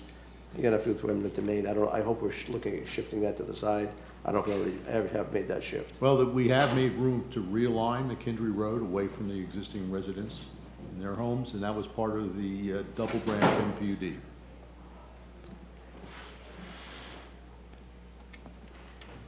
Was that map, do you have another, more slides? Yeah, there. Yes, ma'am. Yeah. This is the overall special districts roadway obligations map that staff has created. That's VOPH as well. Yeah, so this doesn't encompass the Village of Pasadena Hills. I'm not going to speak to that. We'll have a further presentation on the roadway obligations and VOPH at a later date. We can see here on the left side of the screen, they're divided by Curly Road. Those gold roadway segments are ones that have currently been spoken to by obligations of MPUD developers. The black is currently constructed, and the dashed red lines in Connected City are what we have left. And really what it is there's about 3 major segments left on the master roadway plan that are still to be obligated to a developer, but we're very far ahead of schedule with the 2065 build out now just being in 2025 with the amount of infrastructure that we have built. And if you could, Madam Chair? Yeah. Looking on the left side of the screen, the section I was just talking about was roadway AF. And if you look at where that roadway is aligned, you're going to go through 10, 15, 20 different homes, farms, whatever may be there. And if you took further to the right and brought just above where it says phase 2 to the side, I believe is where it is, you could bring it across, connect to Old McKendree, and I think you do a lot better than waiting for all that, because you're going to have to either take those homes or you're going to be waiting a long, long time. And if you're going to be making that roadway through, I think you should still work with Old McKendree, putting a little rotary in there, roundabout to make it connect safely and bring it all the way up, at least while this is all going on, because it's going to be many, many years to come. Meanwhile, as more and more people get in there, more traffic comes in there, that reliever is not going to happen the way you want it to be. Absolutely, yes, sir. And this roadway alignment isn't indicative necessarily of what staff is proposing with alternative alignments. This is just the Vision Road layer we were able to pull from the layering on Mapper to make this map for you. So that Vision Road alignment isn't set in stone there. That's just the current layer that we have on our Mapper. And now we're moving into the current park service area. So what we did here with this map, you can see the green dots throughout Connected City. We mapped the neighborhood parks as well as their total acreage. And so roughly right now, we have 115 acres of neighborhood parks that are built within Connected City, not inclusive of the VOPH Super Park or the Wesley Chapel District Park. And what you see there in the tan color and in the blue color is actually the park service area for both of those respective large parks. It's going to be about 240 acres of VOPH Super Park that is serving that blue area within the park service area, and the tan being served by the Wesley Chapel District Park. Initially, that is a radius that is set out around 5 miles that allows for that service area to be built. But then as the roadway infrastructure improves, the park service area actually expands as people are able to get to the park in less and less time with the pedestrian and vehicular infrastructure. Madam Chair? Yep. Can you show us which of those dots is the VOPH District Park? It's not further a dot there. It's. I mean, it's showing the Wesley Chapel District Park. Yeah, I don't even think it's shown on there. It's not, just because it couldn't be in the map frame. So it's about 0.25 miles to the east of where that boundary is. And Chair. Yeah. Keith, while you're up, since you're the star when it comes to. I knew that was. I was just waiting, and then you happened to walk up. So we know that the VOPH Super Park, we're not going to be able, just based on the topo of the land, it's not going to be as super as anticipated. We're going to have to fall short, right, on a few areas of uses. So based on that, and the board then, the boom happened, everybody moved to Florida, and so now we see what's going on today. And as we know, life changes and things evolve. The county's grown younger in age, and we grew ahead of schedule. And I know at the time the board wanted to allocate park funds from Connected City over to the VOPH Super Park. I really think we need to revisit that. We did that. And I know you did. We did allocate. I know, but I'm thinking, but my point to that is this Wesley Chapel District Park is at absolute capacity. And we need to find a way to have a similar style park within Connected City. And whether we look at how do we relocate funds based on the shortfall that the super park is going to have, whether we restructure the way that funding mechanism works, I think it needs to, because Connected City is here today. The youth and the parents are demanding that we have field space for, you name the sports that are evolving. I mean, cricket, baseball, softball, you name the sport, they're needing space, and there are people here now. And before Connected City keeps going on, I know everybody's looking at the 40 acres, but Keith, correct me if I'm wrong. What 40 acres? We need to add there's a McKendree Road site that you alluded to that we own, but the park size that we need now, today, in the state of our county is what, 80 acre That's correct. plots, not 40 acre. We've now doubled the size of the land mass that we need to serve the folks that live in these areas. So for the 40 acre site isn't going to cut it. For it to actually make real movement in a positive direction as far as park services that would go within Connected City, we need to double that footprint, in my opinion. And I think we really need to take a look at the financial plan between the VOPH and between Connected City and figure out how to make something happen sooner than later in the Connected City corridor. Folks aren't going to, let's kind of use common sense here, folks aren't going to jump on golf carts and whatever and move east and get to the they'll be out of breath. It's hilly and everything that to get, by the time they get to the VOPA Super Park and get back in the roads and everything, it's going to create congestion. Connected City has city in its name. There needs to be community uses, true community uses within the Connected City boundaries. I think it's time now that we know what we know and what the folks and our customers are demanding, that we take a look at it. So Keith, based on some of our conversations, share what you're comfortable with or not. Sure. But Well, sure. Yeah. Commissioner Oakley has a question Yeah. first, so hang on. Well, not a question. It's actually, I picked up something that he said the super park wasn't gonna be as big as it was planned to be, and I've never heard that. Me either. And the fact of it is, and I know Keith's under the gun, not here today, but he's under the gun because all of our parks and all of our citizens are asking for more space on every park we have in the county. They're not just asking for one, there's many. So I guess if you could enlighten me of why we're gonna fall short on the super park when that's been planned a long Yeah, I time wanna hear it ago. first, yeah. And this board, back when we started Connected City, about 2 years after we had started, decided to move those funds for a park over to the super park. Sure, Commissioner. So Keith Okay. Wiley, Director of Parks, Recreation, Natural Resource Department. So I'm sharing a new map, just so I can hopefully maybe address some of the questions and statements. So on the screen basically is now you can actually see the super park. And I think the idea of that term, super park, is that it is a lot of acreage. It's about 300 acres in total. It was intended through the planning district to be both a passive facility and an active facility. So there are deed restrictions on at least half of that acreage to where it can only pretty much be like a wilderness park, passive recreation. The rest, the remainder of that acreage, which is pretty much right next to the existing utilities facility, or solid waste facility, excuse me, that's not going to be enough, unfortunately, to kind of get all of the facilities and amenities that we need.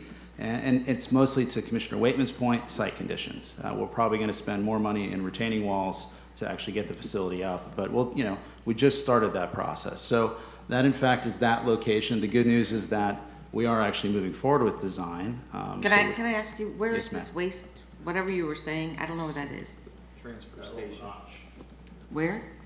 It's on the handcart road. Right there. Transfer station. Yeah. Just south of Prospect and Handcart Road. Okay, I'm gonna try and find that. Right up close to the Academy of the Farm. Oh, okay, I see it now. Just east of the Academy. Thank you. Okay, so I think William and Karchek did a good job explaining the history of what happened and how we are here today relative to the parks piece. When you do the overlay, which I think was on William's slide, you see that both the Wesley Chapel District Park, which is in the bottom left corner, and the future VOPH Super Park does actually overlap and serve the actual Connected Cities district as well as the VOPH district.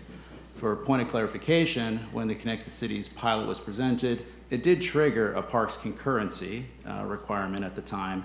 And I think, I wasn't a part of that decision, but I would have to make the assumption, speculation, that based on the overlap of the service areas, it was probably, everyone probably thought that the VOPH Super Park and Wesley Chapel District Park would serve the ultimate need. So what we're seeing is, unfortunately, to Commissioner Waitman's point, Wesley Chapel District Park is at capacity. We know that we're going to have challenges with VOPH, as I just described. And so really the question is where should we, if we need to, where should we be locating any other park facilities? And I think that's ultimately the question that's being, I'm not going to sit here and say it and turn down any opportunity for an additional park, because my team would be like, what did you do? We get demands all the time.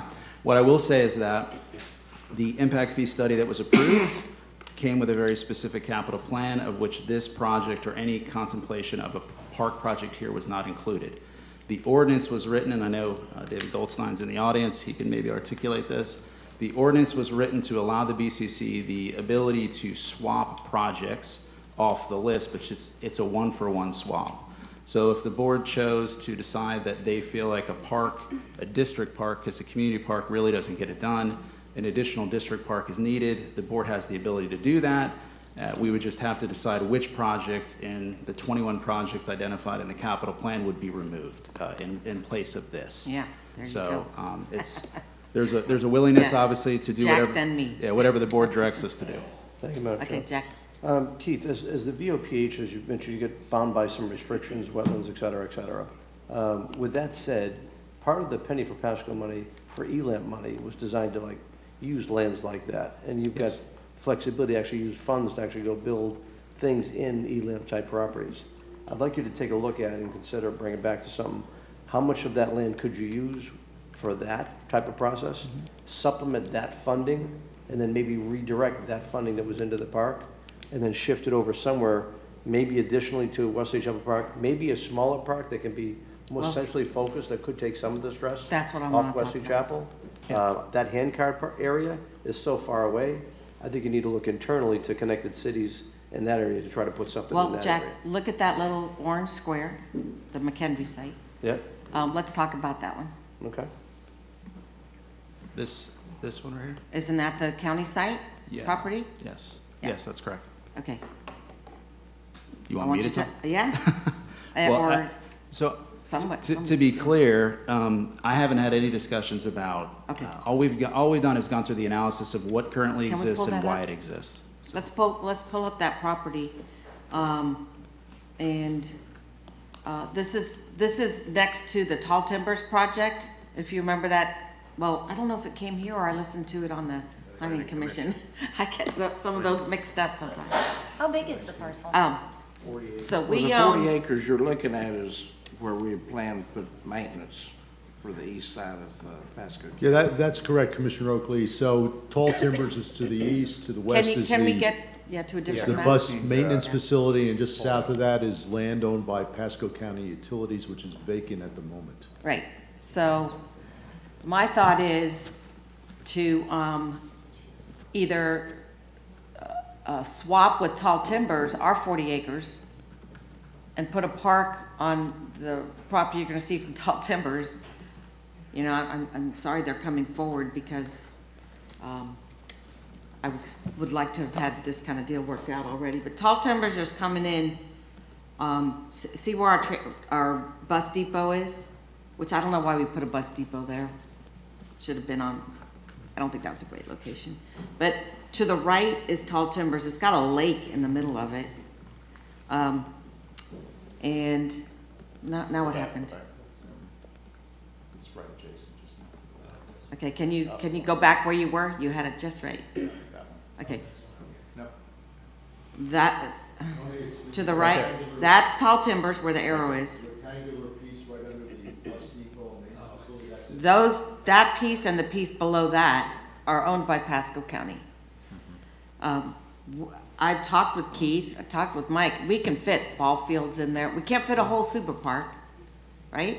Or, I mean, a whole district park, but we certainly can put in some play fields, a shelter, barbecue, you know, something that's a good amenity for the residents right there. That's a perfect spot for it. That's what I thought too. Perfect. I think there may come available, I put some text out here. There may be some more property north of 52 that might come available for another park. I'm not sure that family's ready, but one of the members had approached me about a park one day. So if we do need more parks, I think we might have a place. But this can blow and go right here. Right in the middle of everything. So We'd have to work out a deal with our utility department.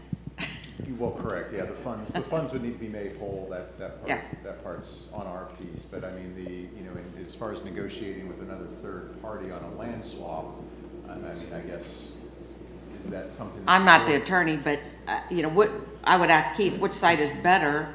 And do we get, this site has more buildable land, our site, than theirs, so then, do they give us money for it? Well, I think you And let then we us- use that money to build a park, you know what I mean? Yeah, I mean, I think if the board wants us to direct us to have those conversations, let us have those conversations so we can figure that out rather than negotiate with ourselves here right now from the dais. So, but if the general consensus of the board here, if the consensus of the board is to move forward with a park, number one, we would need to identify the site. So, and if you want us to consider a land swap, that's fine, we can do that, bring back a recommendation. And then secondly, if we're going to construct on said site, then as Keith says, we would need to reallocate the funding to do that or determine what the timing would be. So if that's the, and again, we have plans to use this as a utility site. This was to be used for future utilities and public works maintenance facilities. I put brakes on those design projects. That's just not a good place right in the middle I of guess town. I guess we were talking about the utility purchased it probably 15, 20 years ago. Yeah. It was the perfect site. Yeah. And you have an alternate That place was for to the move, utilities, right? I believe, We have 30 Seabarn acres. over there. We have 300 acres. We have, I don't know why this is here. Madam Chair, Yeah.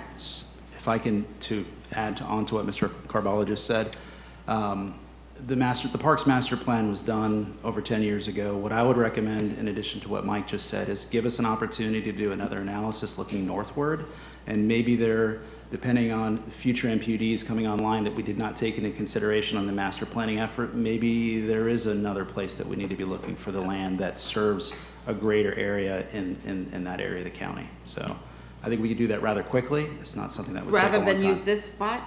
that No, I we think, already have? so there, we Just have to see. we do have the ability to fund community parks through the impact fee, but my recommendation is to make sure that we get it in a location that makes the most sense.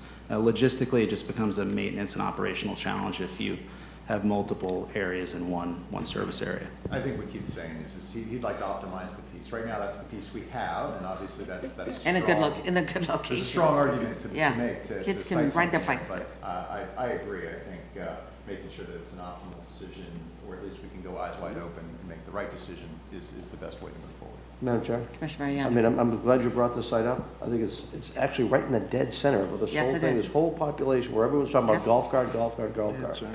And I'll tell you, my daughter's dream is to actually be able to walk or golf cart to take her kids to soccer practice. and That's everything right. else, Right? So that would take care of a lot of that. I think like I said, with the VOPH money, if we've got so much of that super park that we can't use because of environmental stuff, I think we should look at using that ELAM money to help supplant this too. But I'm think- not sure Keith's got a lot of extra money laying Madam Chair. around. No, He has a little bit. that's why I'm trying to help them get money, by Yeah, I using mean, it's ELAB not- money to offset that. But I think this location and whatever else you can get around it, even if it's not gonna be the full park you wanna get, but whatever you can put in there, even if you just focus on the little kids, great place to be.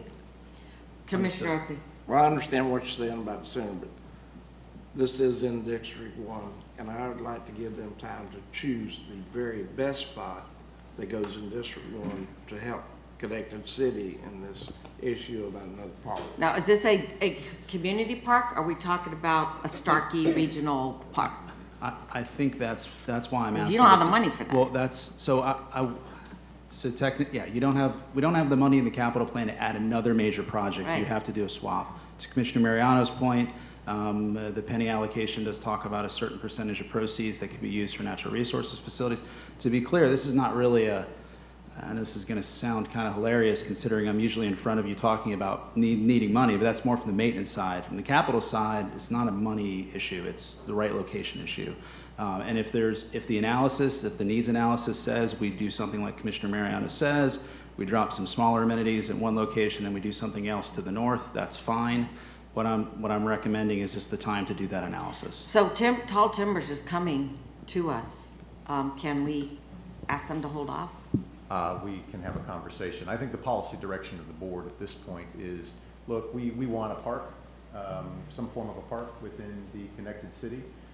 Bring back recommendations to make it happen, which could include this, could include land swaps, and an optimal placement to make sure that we're addressing the needs of the citizens for parks. I will reach out to Tall Timbers and we'll have a discussion. Even if these are fields that can be used for practice, but then the competitions, you know, if it frees up the other fields for practices, for games, and these are practices, I think that really helps the community. Commissioner? It needs, I'm telling you, we have the need in all our parks for more fields, more fields, more fields. Yes, and to it comes play, along with not maintenance just- money, Not just practice, to which we play. funded at zero. So we can't add parks without maintaining them. Madam Chair, in the interest of time, we had two other items in this regular item session. They were just informational to provide line of sight to the board when things are going to be delivered to them.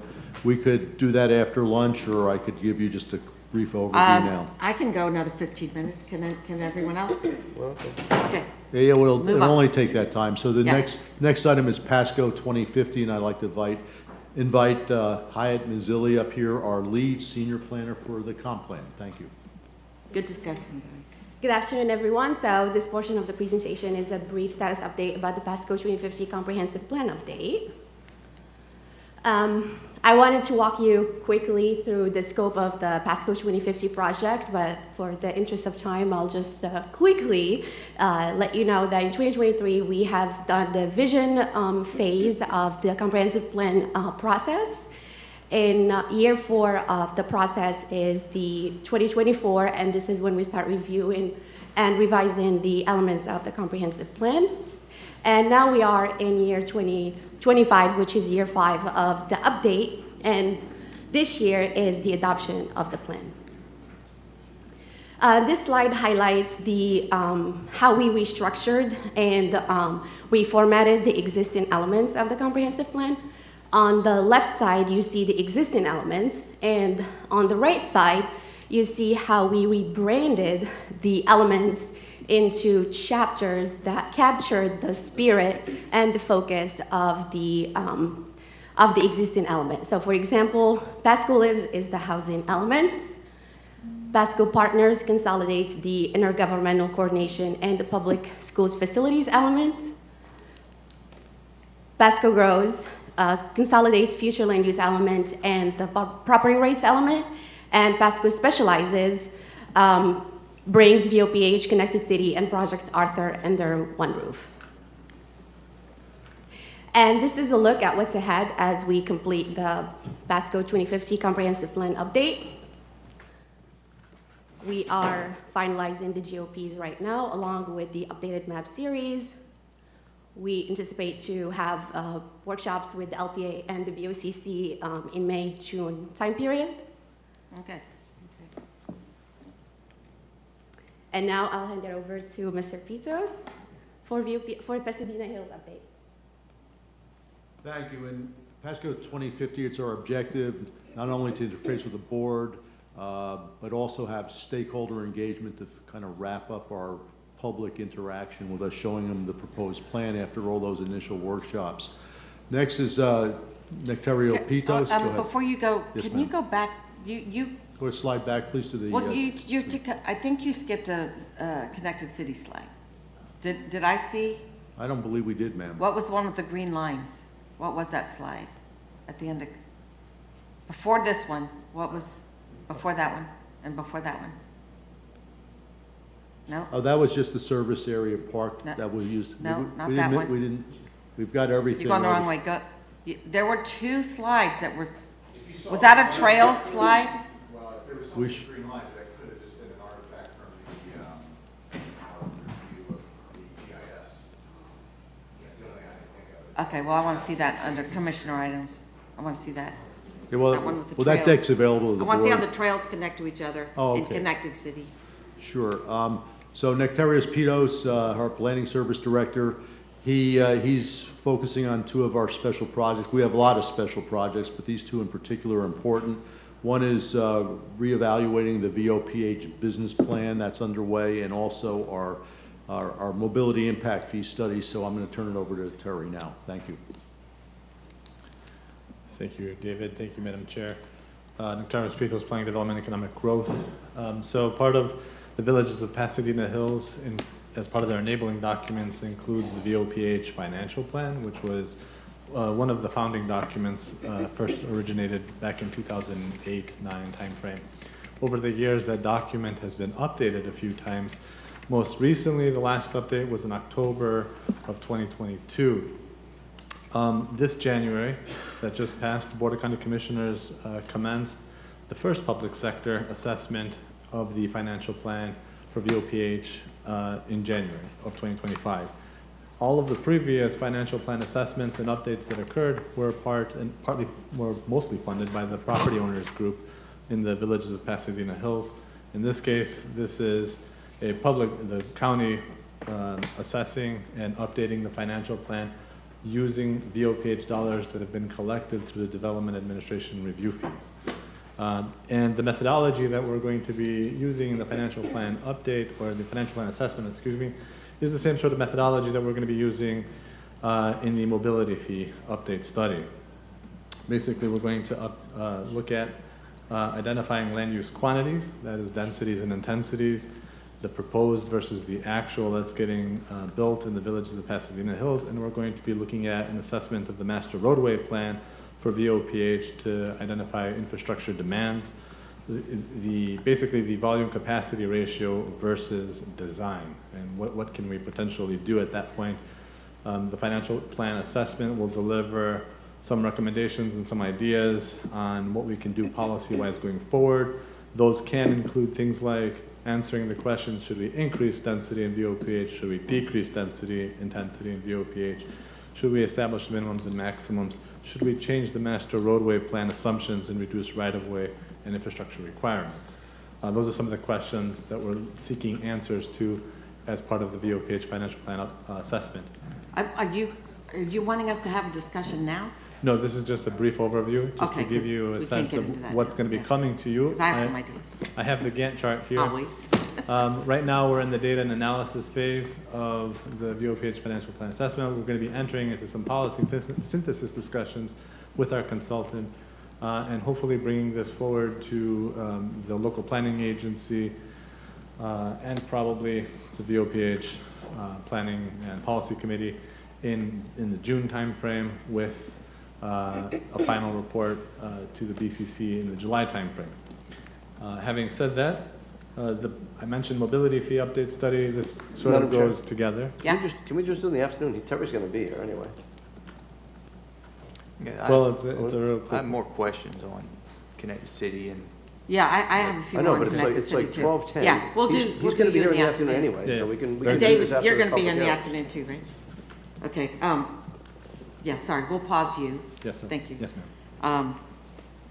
And let's get back to Connected City real quick. Commissioner Waitman. Thank you. Back to the 44% that we found, 44% of Yeah, the housing. single-family housing I have questions stock. on that too. Whether it's Will or Engel. There. So, hey, fantastic news. That's great to see. And depending on how markets transition, maybe that can evolve. But can I interrupt you for a second and say, the caveat is, we don't want every house in there to be entry-level housing, which, as we all know, certain values, there's a line where if the value isn't high enough, it takes resources from us. But if it's above that line, it adds. So we need not 45, we need homes that are selling 600, 700 and above, right?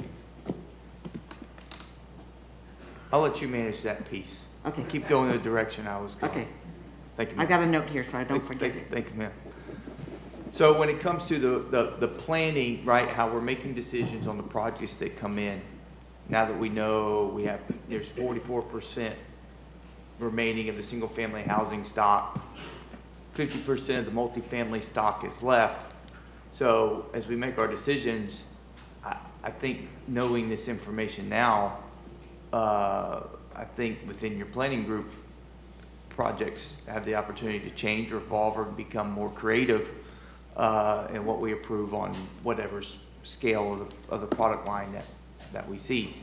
Now, the question is going to be between the 44% of single-family housing stock and there's 50% of the multifamily stock left, which in this definition, multifamily is towns. Row houses as well as apartments. Okay. And the single-family product is single-family detached, not including towns. Yes, sir. And I'd make a point to you, Commissioner, that we don't ever use all our entitlements. So you have 26% of the land remaining vacant and unentitled, and we have 44% of the single-family overall entitlement still available. So there's a lot of flexibility here. Right. So as we move forward, as Connected City keeps growing and people keep moving in, I think it's a good exercise to take the land that we have left, and then with the percentages of which stock is available, what's the best mix of uses? Knowing I like that. that we need some level of a park within there that's currently not in the plan today. So your team is capable, and I think it would be a good exercise that with the information that we know today, know we need a park, and what's the best mix of uses with the stock that's left remaining, how we build out to make this phase of Connected City as far as living goes.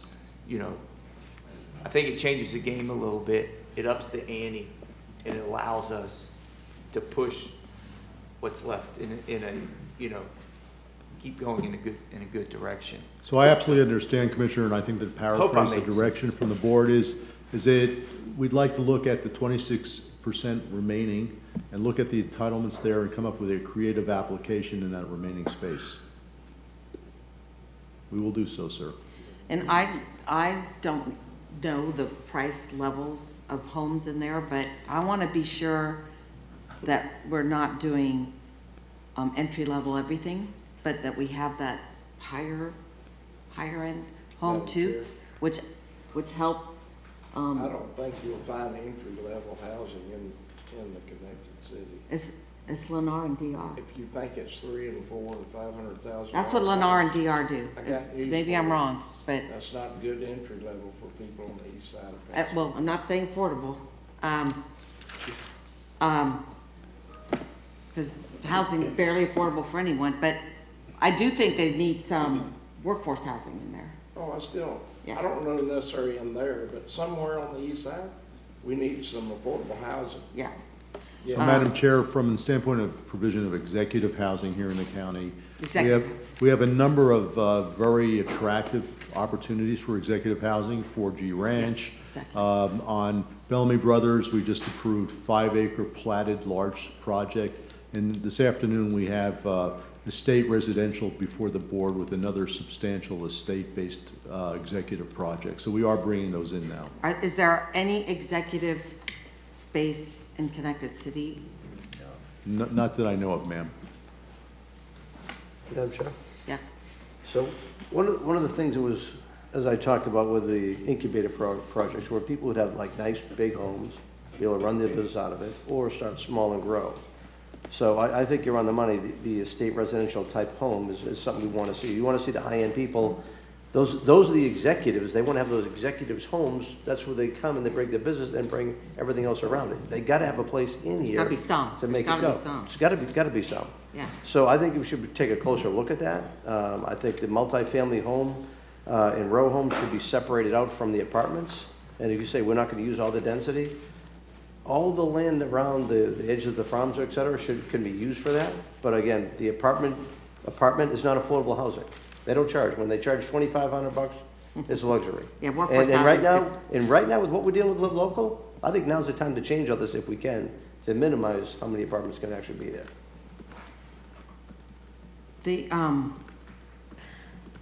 And on the commercial that's left, I mean, is there a town center anywhere in here?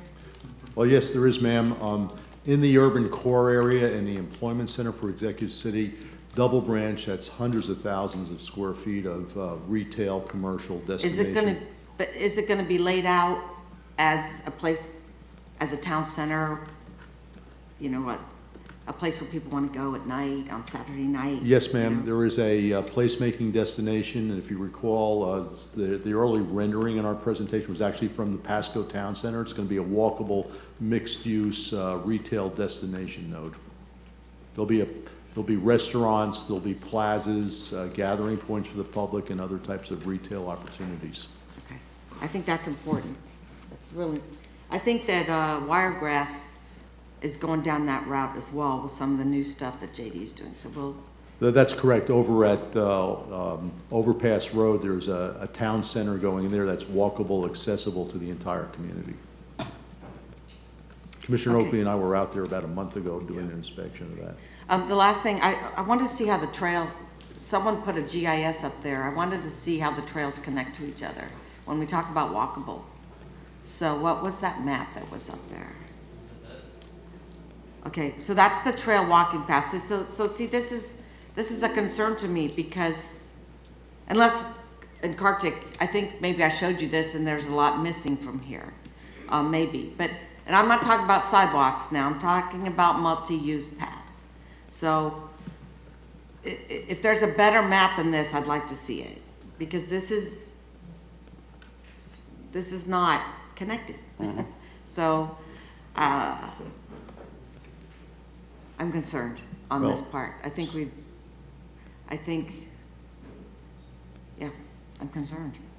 Well, Madam Chair, can we just, maybe Keith and I can meet with you, in your chambers, and maybe we can discuss this, because we don't really have all the data here today. I think this is Keith's map, now that I'm remembering. I think this is Keith's map, and just so someone can get me a better map, I think. No offense. Yeah, no, that's fine. That's what we were just talking about. So Yeah. we'll work with all of our partners, make sure we get all the necessary CAD files and identify what each of those systems are and how they provide connectivity. All right, because I think, I see this road that goes east-west in Murata. I don't know the name of that road, but I don't think it has a multi-use path on it. I think it has a 5-foot sidewalk on either side. There's plenty of room for a multi-use path, but that's a mistake. Because we want these people to be able to ride their bikes over to the town center. And you can't do it on a 5-foot sidewalk.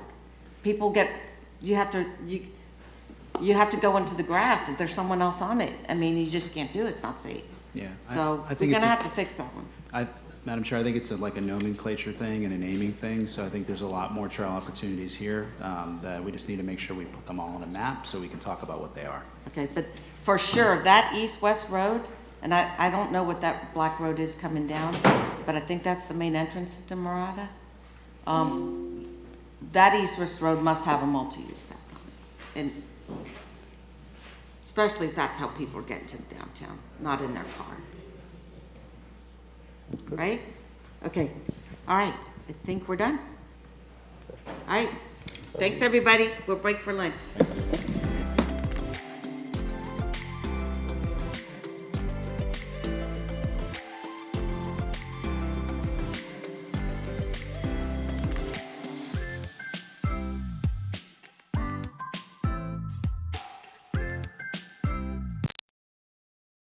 Pasco County waterways and wildlife depend on you to keep them healthy.